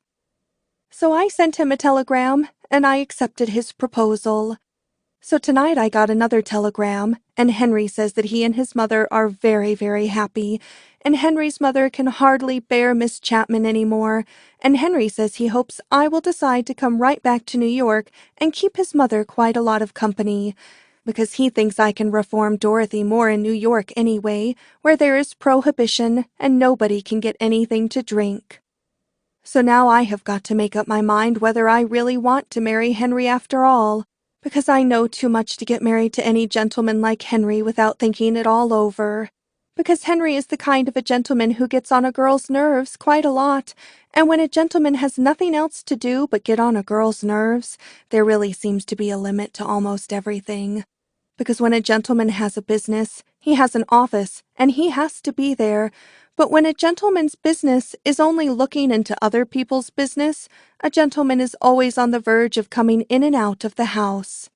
And a girl could not really say that her own time was her own. And when Henry was not in and out of the house, his mother would always be in and out of the house, because she seems to think that I am so full of nothing but sunshine. So it is quite a problem, and I seem to be quite in a quandary, because it might really be better if Henry should happen to decide that he should not get married, and he should change his mind, and desert a girl, and then it would only be right if a girl should sue him for a breach of promise. But I really think whatever happens, that Dorothy and I had better get back to New York, so I will see if Mr. Eisman will send us back. I mean, I really do not think that Mr. Eisman will mind us going back, because if he does, I will start shopping again, and that always seems to bring him to terms. But all the time I am going back to New York, I will have to try to make up my mind one way or another, because we girls really cannot help it if we have ideals, and sometimes my mind seems to get to running on things that are romantic, and I seem to think that maybe there is some place in the world where there is a gentleman who knows how to look and act like Count Salm, and who has got money besides. And when a girl's mind gets to thinking about such a romantic thing, a girl's mind really does not seem to know whether to marry Henry or not. End of Chapter 5, Part 2. Chapter 6, Part 1. Brains are really everything. June 14th. Well, Dorothy and I arrived at New York yesterday because Mr. Eisman finally decided to send us home because he said that all of his button profession would not stand the strain of educating me much more in Europe. So we separated from Mr. Eisman in Budapest because Mr. Eisman had to go to Berlin to look up all of his starving relatives in Berlin who have done nothing but starve since the war. So he wrote me just before we sailed, and he said that he had dug up all his starving relatives, and he had looked them all over and decided not to bring them to America because there was not one of his starving relatives who could travel on a railroad ticket without paying excess fare for overweight. So Dorothy and I took the boat, and all the way over on the boat, I had to make up my mind whether I really wanted to marry the famous Henry H. Spofford or not, because he was waiting for me to arrive at New York, and he was so impatient that he could hardly wait for me to arrive at New York. But I have not wasted all of my time on Henry, even if I do not marry him, because I have some letters from Henry which would come in very, very handy if I did not marry Henry. So Dorothy seems to agree with me quite a lot, because Dorothy says the only thing she could stand being to Henry would be to be his widow at the age of 18. So coming over on the boat, I decided not to bother to meet any gentlemen, because what good does it do to meet gentlemen when there is nothing to do on a boat but go shopping at a little shop where they do not have anything that costs more than $5? And besides, if I did meet any gentleman on the boat, he would want to see me off the boat, and then we would bump into Henry. But then I heard that there was a gentleman on the boat who was quite a dealer in unset diamonds from a town called Amsterdam. So I met the gentleman, and we went around together quite a lot.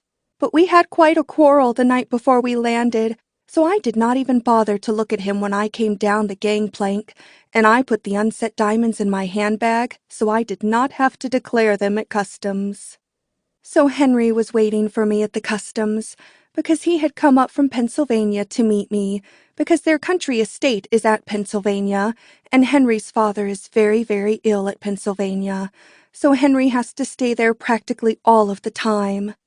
So all of the reporters were at the customs, and they all heard about how Henry and I were engaged to one another, and they wanted to know what I was before I became engaged to Henry. So I told them that I was nothing but a society girl from Little Rock, Arkansas. So then I became quite angry with Dorothy, because one of the reporters asked Dorothy when I made my debut in society at Little Rock, and Dorothy said I made my debut at the Elks Annual Street Fair and Carnival at the age of 15. I mean, Dorothy never overlooks any chance to be unrefined, even when she is talking to literary gentlemen like reporters. So Henry brought me to the apartment in his Rolls-Royce, and while we were coming to the apartment, he said he wanted to give me my engagement ring, and I really became all thrills. So he said that he had gone to Cartier's, and he had looked over all the engagement rings in Cartier's, and after he had looked them all over, he had decided that they were not half good enough for me. So then he took a box out of his pocket, and I really became intrigued. So then Henry said that when he looked at all of those large-sized diamonds, he really felt that they did not have any sentiment, so he was going to give me his class ring from Amherst College instead. So then I looked at him and looked at him, but I am too full of self-control to say anything at this stage of the game, so I said it was really very sweet of him to be so full of nothing but sentiment. So then Henry said that he would have to go back to Pennsylvania to talk to his father about us getting married, because his father has really got his heart set on us not getting married. So I told Henry that perhaps if I would meet his father, I would win him over, because I always seem to win gentlemen over. But Henry says that that is just the trouble, because some girl is always winning his father over, and they hardly dare to let him go out of their sight, and they hardly dare to let him go to church alone, because the last time he went to church alone, some girl won him over on the street corner, and he arrived back home with all of his pocket money gone, and they could not believe him when he said that he had put it in the plate, because he has not put more than a dime in the plate for the last 50 years. So it seems that the real reason why his father does not want Henry to marry me is because his father says that Henry always has all of the fun, and every time Henry's father wants to have some fun of his own, Henry always stops him, and Henry will not even let him be sick at a hospital where he could have some fun of his own. But he keeps him at home where he has to have a nurse Henry picked out for him, who is a male nurse. So all of his objections seem to be nothing but the spirit of reciprocity. But Henry says that all his objections cannot last much longer, because he is nearly 90 years of age after all, and nature must take its course sooner or later. So Dorothy says what a fool I am to waste my time on Henry, when I might manage to meet Henry's father, and the whole thing would be over in a few months, and I would practically own the state of Pennsylvania. But I do not think I ought to take Dorothy's advice, because Henry's father is watched like a hawk, and Henry himself is his power of attorney, so no good could really come of it after all. And after all, why should I listen to the advice of a girl like Dorothy, who traveled all over Europe, and all she came home with was a bangle? So Henry spent the evening at the apartment, and then he had to go back to Pennsylvania to be there Thursday morning, because every Thursday morning he belongs to a society who does nothing but censure all of the photo plays. So they cut out all of the pieces of all the photo plays that show things that are too risque, that people ought not to look at. So then they put all of the risque pieces together, and they run them over and over again. So it would really be quite a hard thing to drag Henry away from one of his Thursday mornings, and he can hardly wait from one Thursday morning to another, because he really does not seem to enjoy anything so much as censuring photo plays, and after a photo play has once been censured, he seems to lose all of his interest in it. So after Henry left, I held quite a conversation with Lulu, who is my maid, and who looked out for my apartment while I was away. So Lulu really thinks I ought to marry Mr. Spofford after all, because Lulu says that she kept studying Mr. Spofford all of the time she was unpacking my trunks, and Lulu says she is sure that any time I feel as if I had to get away from Mr. Spofford, I could just set him down on the floor and give him a packet of risque French postcards to censure and stay away as long as I like. So Henry is going to arrange for me to come down to Pennsylvania for a weekend and meet all of his family. But if all of Henry's family are as full of reforms as Henry seems to be, it will be quite an ordeal, even for a girl like I. June 15th.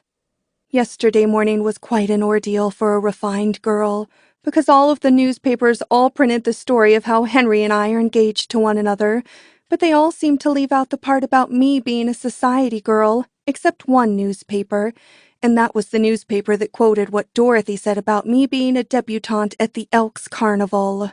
So I called up Dorothy at the Ritz, and I told Dorothy that a girl like she ought to keep her mouth closed in the presence of reporters. So it seems that quite a lot of reporters kept calling Dorothy up. But Dorothy said she did not say anything to any of them, except one reporter asked her what I used for money, and she told him buttons.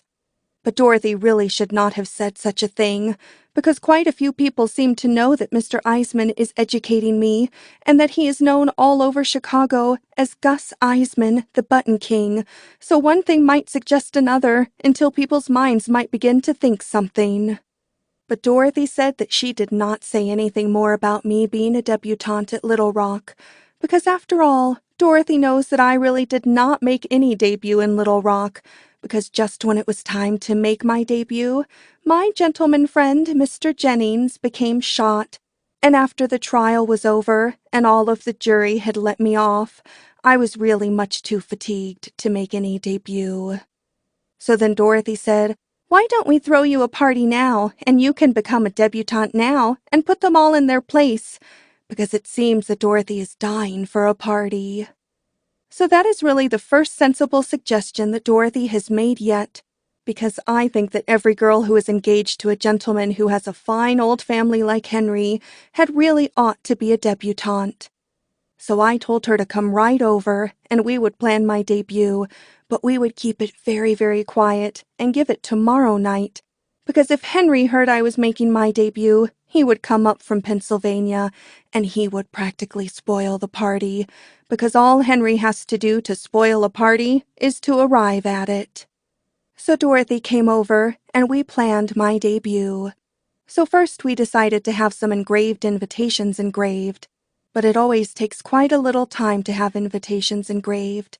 And it would really be foolish, because all of the gentlemen we were going to invite to my debut were all members of the Racket Club, so I could just write out a notice that I was having a debut and give it to Willie Gwynn and have Willie Gwynn post it on the Racket Club board.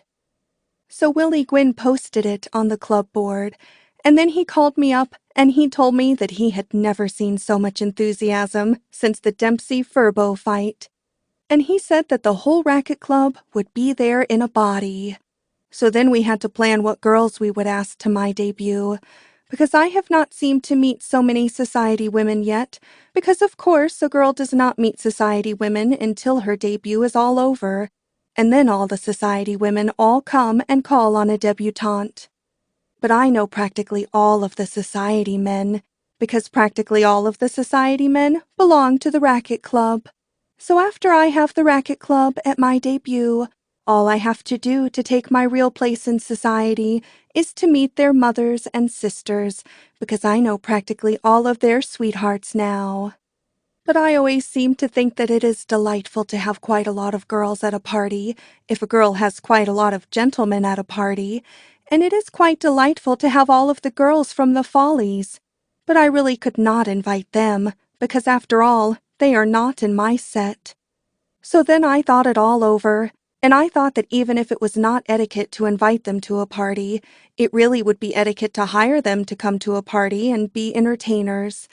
And after they were entertainers, they could mix into the party, and it really would not be a social error. So then the telephone rang, and Dorothy answered it, and it seems that it was Joe Sanguinetti, who is almost the official bootlegger for the whole Racket Club, and Joe said he had heard about my debut, and if he could come to my debut and bring his club, which is the Silver Spray Social Club of Brooklyn, he would supply all of the liquor, and he would guarantee to practically run the rum fleet up to the front door. So Dorothy told him he could come, and she hung up the telephone before she told me his proposition, and I became quite angry with Dorothy, because after all, the Silver Spray Social Club is not even mentioned in the social register, and it has no place at a girl's debut. But Dorothy said by the time the party got into swing, anyone would have to be a genius if he could tell whether he belonged to the Racket Club, the Silver Spray Social Club, or the Knights of Pythias.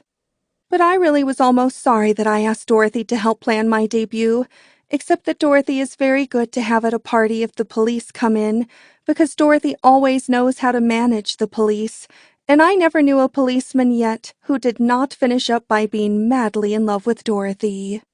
So then Dorothy called up all of the reporters on all of the newspapers and invited them all to my debut so they could see it with their own eyes. So Dorothy says that she is going to see to it that my debut lands on the front page of all the newspapers if we have to commit a murder to do it. June 19th. Well, it has been 3 days since my debut party started, but I finally got tired and left the party last night and went to bed because I always seem to lose all of my interest in a party after a few days. But Dorothy never loses her interest in a party.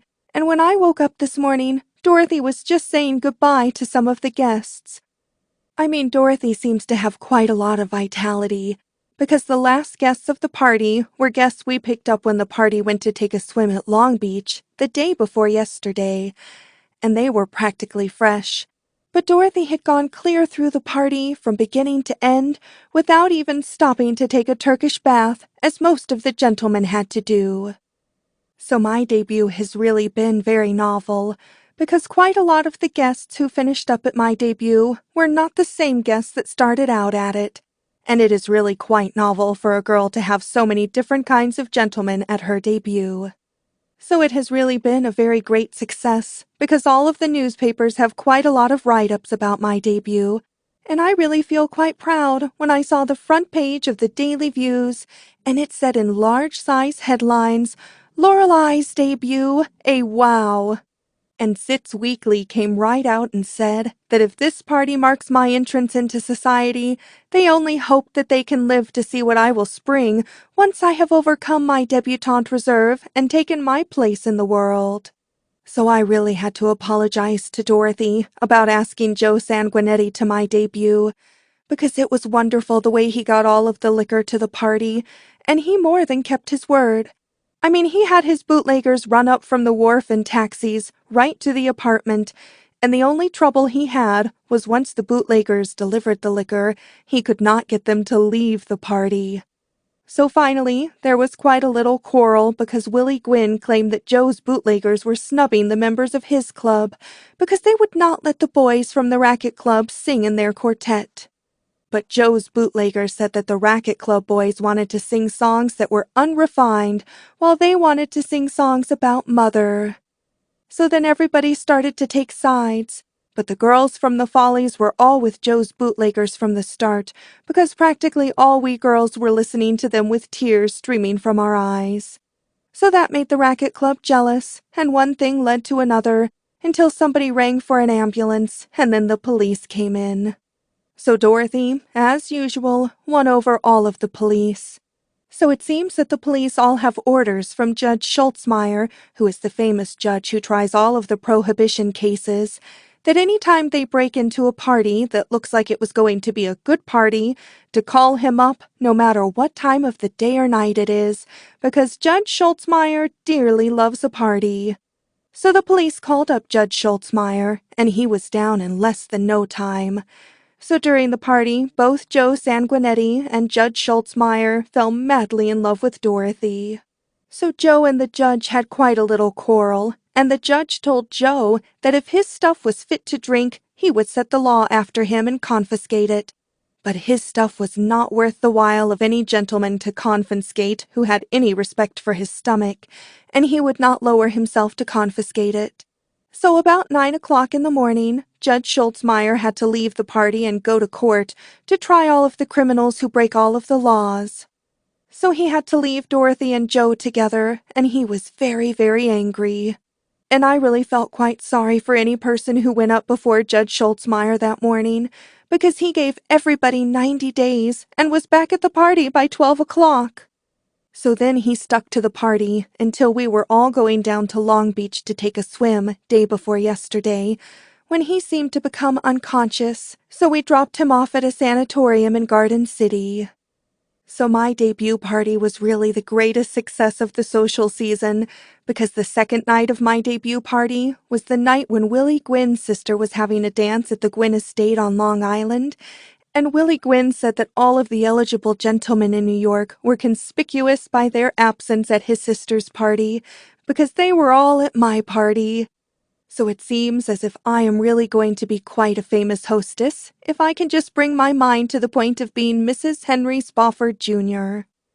Well, Henry called up this morning, and Henry said he had finally got his father's mind so that he thought it was safe for me to meet him, and he was coming up to get me this afternoon so that I can meet his family and see his famous old historical home at Pennsylvania. So then he asked about my debut party, which some of the Philadelphia papers seemed to mention. But I told him that my debut was really not so much planned as it was spontaneous, and I did not have the heart to call him up at a moment's notice and take him away from his father at such a time for reasons which were nothing but social. So now I am getting ready to visit Henry's family, and I feel as if my whole future depends on it, because if I cannot stand Henry's family any more than I can stand Henry, the whole thing will probably come to an end in the law court. June 21st. Well, I am now spending the weekend with Henry's family at his old family manor outside of Pennsylvania, and I am beginning to think, after all, that there is something else in the world besides family. And I am beginning to think that family life is only fit for those who can stand it. For instance, they always seem to get up very early in Henry's family.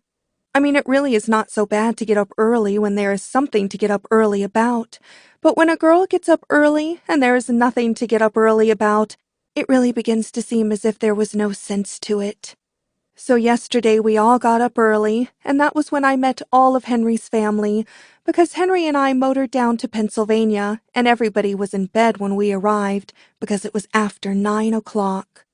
So in the morning, Henry's mother came to my room to get me up in time for breakfast, because Henry's mother is very, very fond of me, and she always wants to copy all of my gowns, and so she always loves to look through all of my things to see what I have got.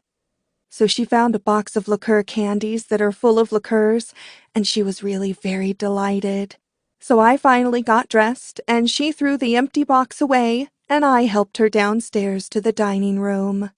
So Henry was waiting in the dining room with his sister, and that was when I met his sister. So it seems that Henry's sister has never been the same since the war, because she never had a man's collar and a necktie until she drove an ambulance in the war, and now they cannot get her to take them off. Because ever since the armistice, Henry's sister seems to have the idea that regular women's clothes are effeminate. So Henry's sister seems to think of nothing but either horses or automobiles, and when she is not in a garage, the only other place she is happy is in a stable. I mean, she really pays very little attention to all of her family, and she seems to pay less attention to Henry than anybody else, because she seems to have the idea that Henry's brains are not so virile. So then we all waited for Henry's father to come in so that he could read the Bible out loud before breakfast. So then something happened that really was a miracle, because it seems that Henry's father has practically lived in a wheelchair for months and months, and his male nurse has to wheel him everywhere. So his male nurse wheeled him into the dining room in his wheelchair, and Henry said, "Father, this is going to be your little daughter-in-law." And Henry's father took one good look at me and got right out of his wheelchair and walked. So then everybody was very, very surprised. But Henry was not so surprised, because Henry knows his father like a book. So then they all tried to calm his father down, and his father tried to read out of the Bible, but he could hardly keep his mind on the Bible, and he could hardly eat a bite, because when a gentleman is as feeble as Henry's father is, he cannot keep one eye on a girl and the other on his cereal and cream without coming to grief. So Henry finally became quite discouraged, and he told his father he would have to get back to his room or he would have a relapse. So then the male nurse wheeled him back to his room, and it really was pathetic, because he cried like a baby. So I got to thinking over what Dorothy advised me about Henry's father, and I really got to thinking that if Henry's father could only get away from everybody and have some time of his own, Dorothy's advice might not be so bad after all. So after breakfast, we all got ready to go to church. But Henry's sister does not go to church, because Henry's sister always likes to spend every Sunday in the garage, taking their Ford farm truck apart and putting it back together again. And Henry says that what the war did to a girl like his sister is really worse than the war itself.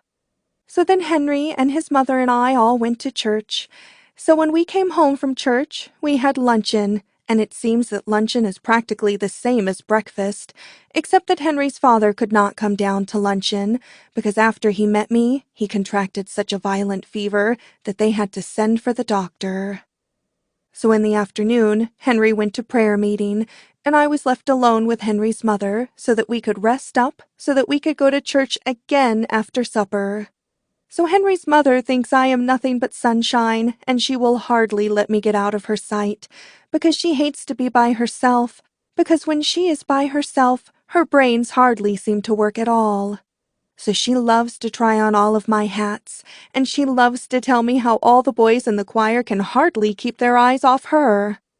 So of course the girl has to agree with her, and it is quite difficult to agree with a person when you have to do it through an ear trumpet, because sooner or later your voice has to give out.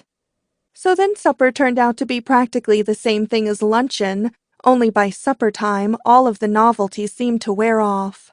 So then I told Henry that I had too much of a headache to go to church again, so Henry and his mother went to church, and I went to my room, and I sat down and thought, and I decided that life was really too short to spend it on being proud of your family, even if they did have a great deal of money. So the best thing for me to do is think up some scheme to make Henry decide not to marry me and take what I can get out of it and be satisfied. End of Chapter 6, Part 1. Chapter 6, Part 2. June 22nd. Well, yesterday I made Henry put me on the train at Philadelphia, and I made him stay at Philadelphia so he could be near his father if his father seemed to take any more relapses. So I sat in my drawing room on the train, and I decided that the time had come to get rid of Henry at any cost. So I decided that the thing that discourages gentlemen more than anything else is shopping.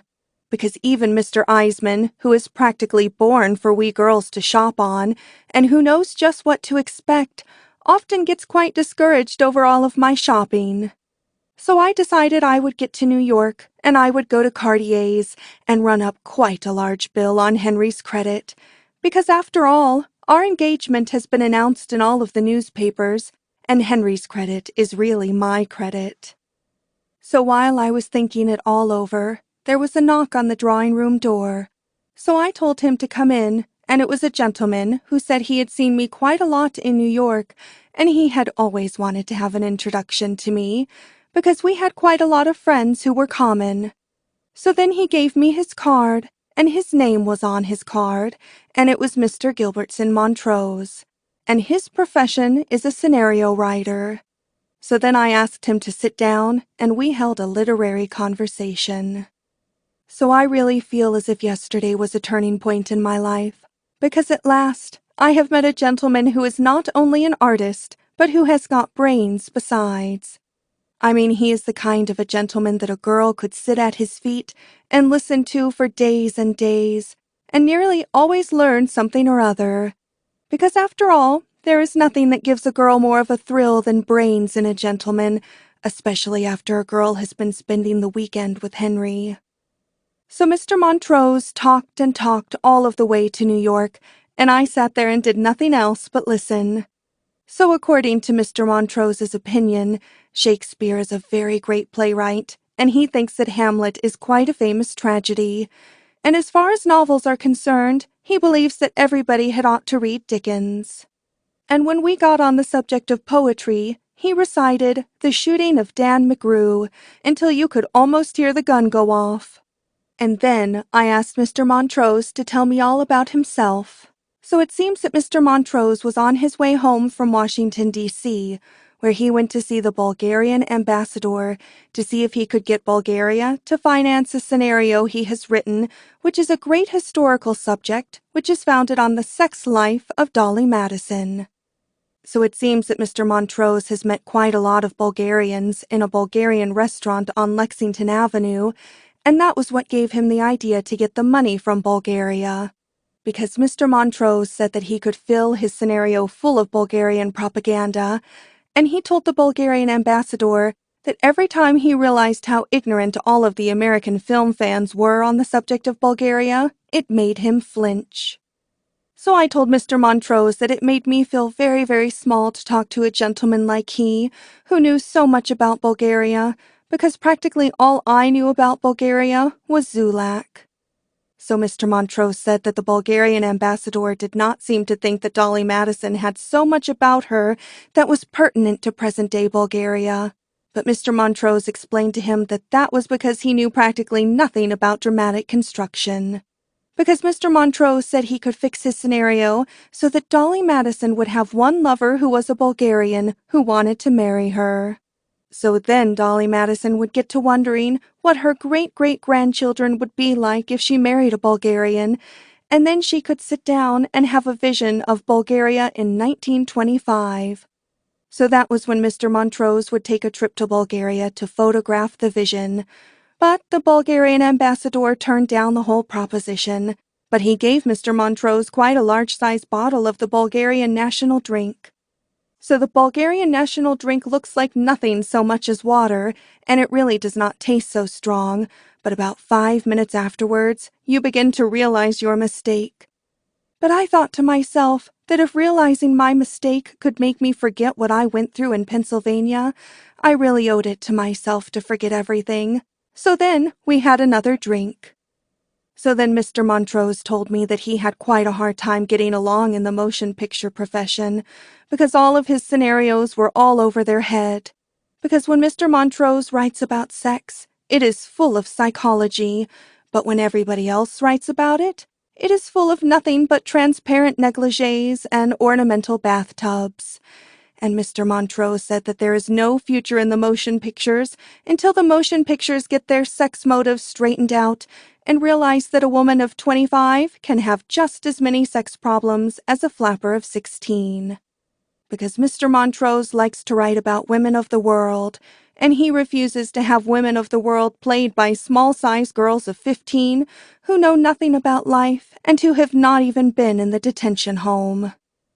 So we arrived in New York before we realized it, and I got to thinking how the same trip with Henry and his Rolls-Royce seemed like about 24 hours, and that was what gave me the idea that money was not everything, because after all, it is only brains that count.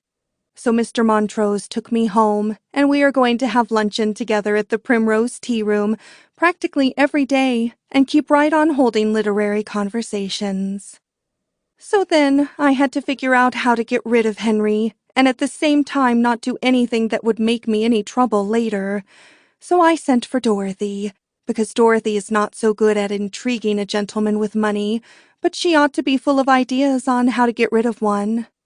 So at first Dorothy said, why didn't I take a chance and marry Henry, because she had an idea that if Henry married me, he would commit suicide about 2 weeks later. But I told her about my plan to do quite a lot of shopping, and I told her that I would send for Henry, and I would manage it, so that I would not be in the apartment when he came, but she could be there and start a conversation with him, and she could tell him about all of my shopping and how extravagant I seemed to be, and he would be in the poorhouse in less than a year if he married me.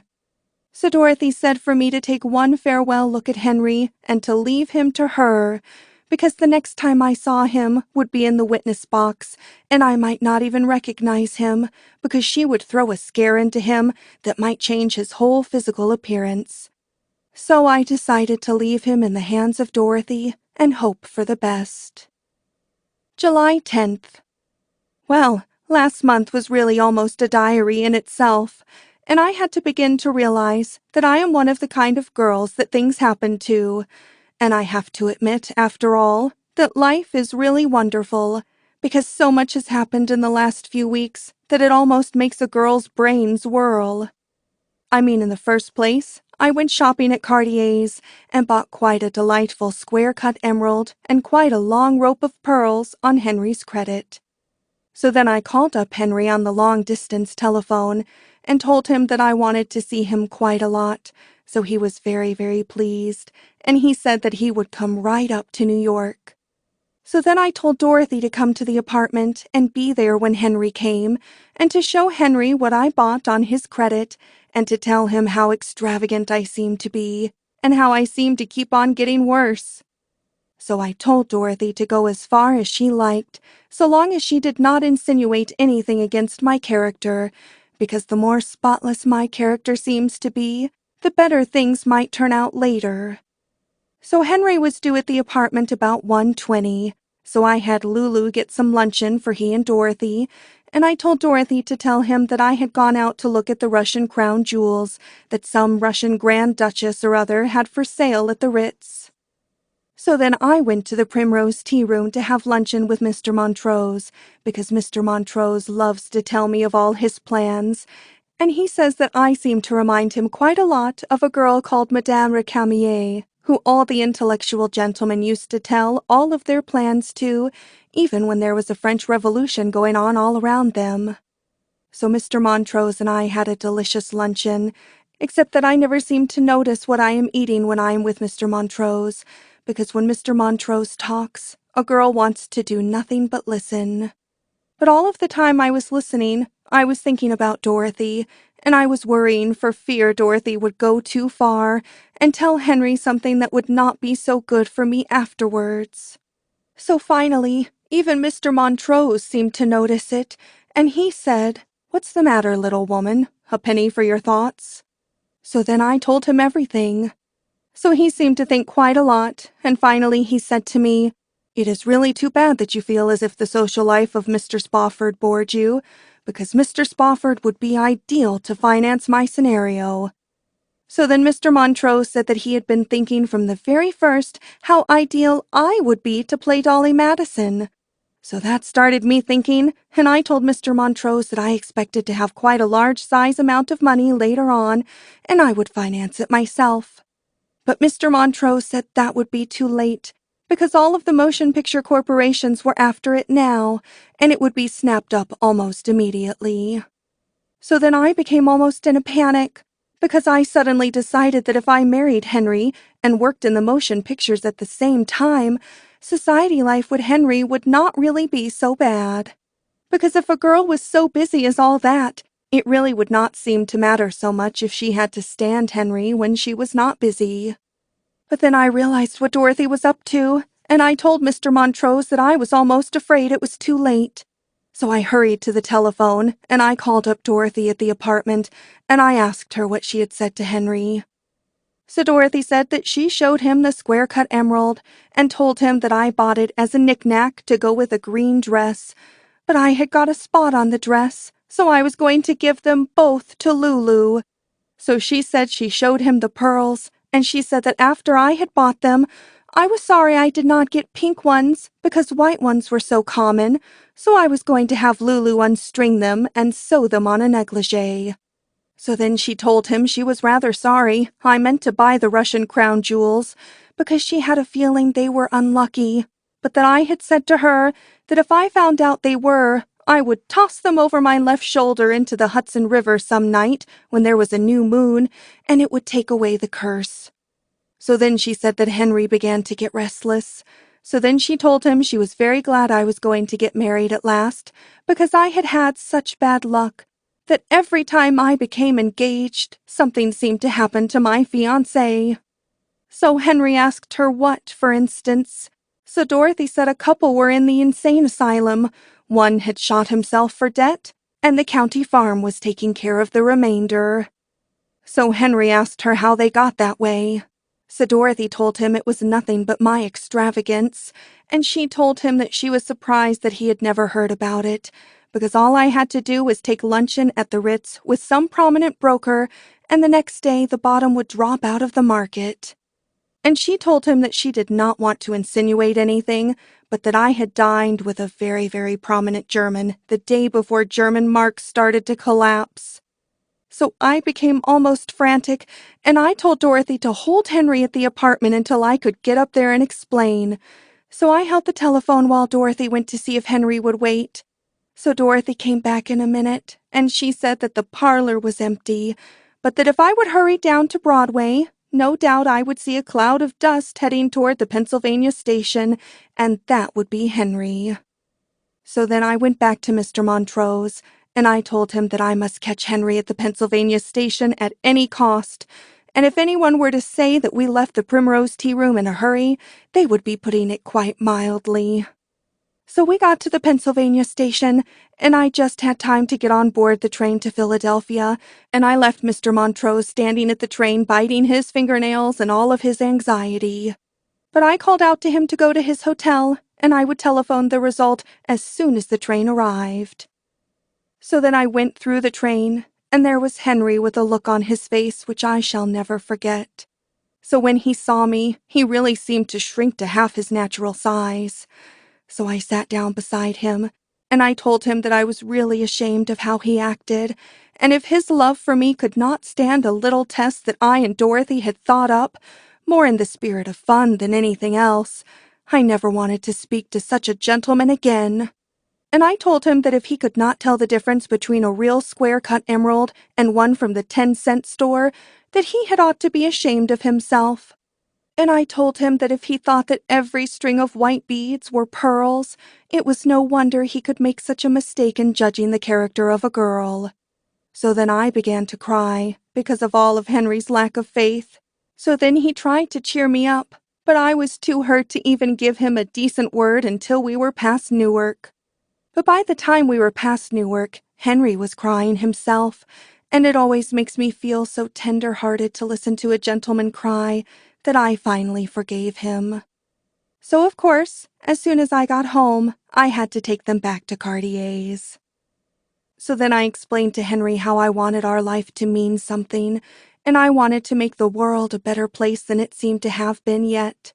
And I told him that he knew so much about the film profession on account of censoring all of the films that I thought he ought to go into the film profession.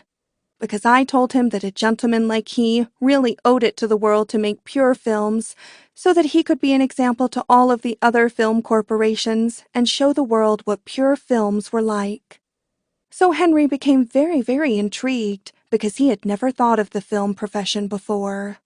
So then I told him that we could get H. Gilberts and Montrose to write the scenarios, and he to censure them, and I could act in them, and by the time we all got through, they would be a work of art. But they would be even purer than most works of art seem to be. So by the time we got to Philadelphia, Henry said that he would do it, but he really did not think I ought to act in them. But I told him from what I had seen of society women trying to break into the films, I did not believe that it would be so déclassé if one of them really landed. So I even talked him into that. So when we got to Henry's country estate, we told all of Henry's family, and they were all delighted, because it is the first time since the war that Henry's family have had anything definite to put their minds on. I mean, Henry's sister really jumped at the idea, because she said she would take charge of the studio trucks and keep them at a bedrock figure. So I even promised Henry's mother that she could act in the films. I mean, I even believed that we could put in a close-up of her from time to time, because after all, nearly every photoplay has to have some comedy relief. And I promised Henry's father that we would wheel him through the studio and let him look at all of the actresses, and he nearly had another relapse. So then I called up Mr. Montrose and made an appointment with him to meet Henry and talk it all over, and Mr. Montrose said, "Bless you, little woman." So I am almost beginning to believe it when everybody says I am nothing but sunshine, because everybody I come into contact with always seems to become happy.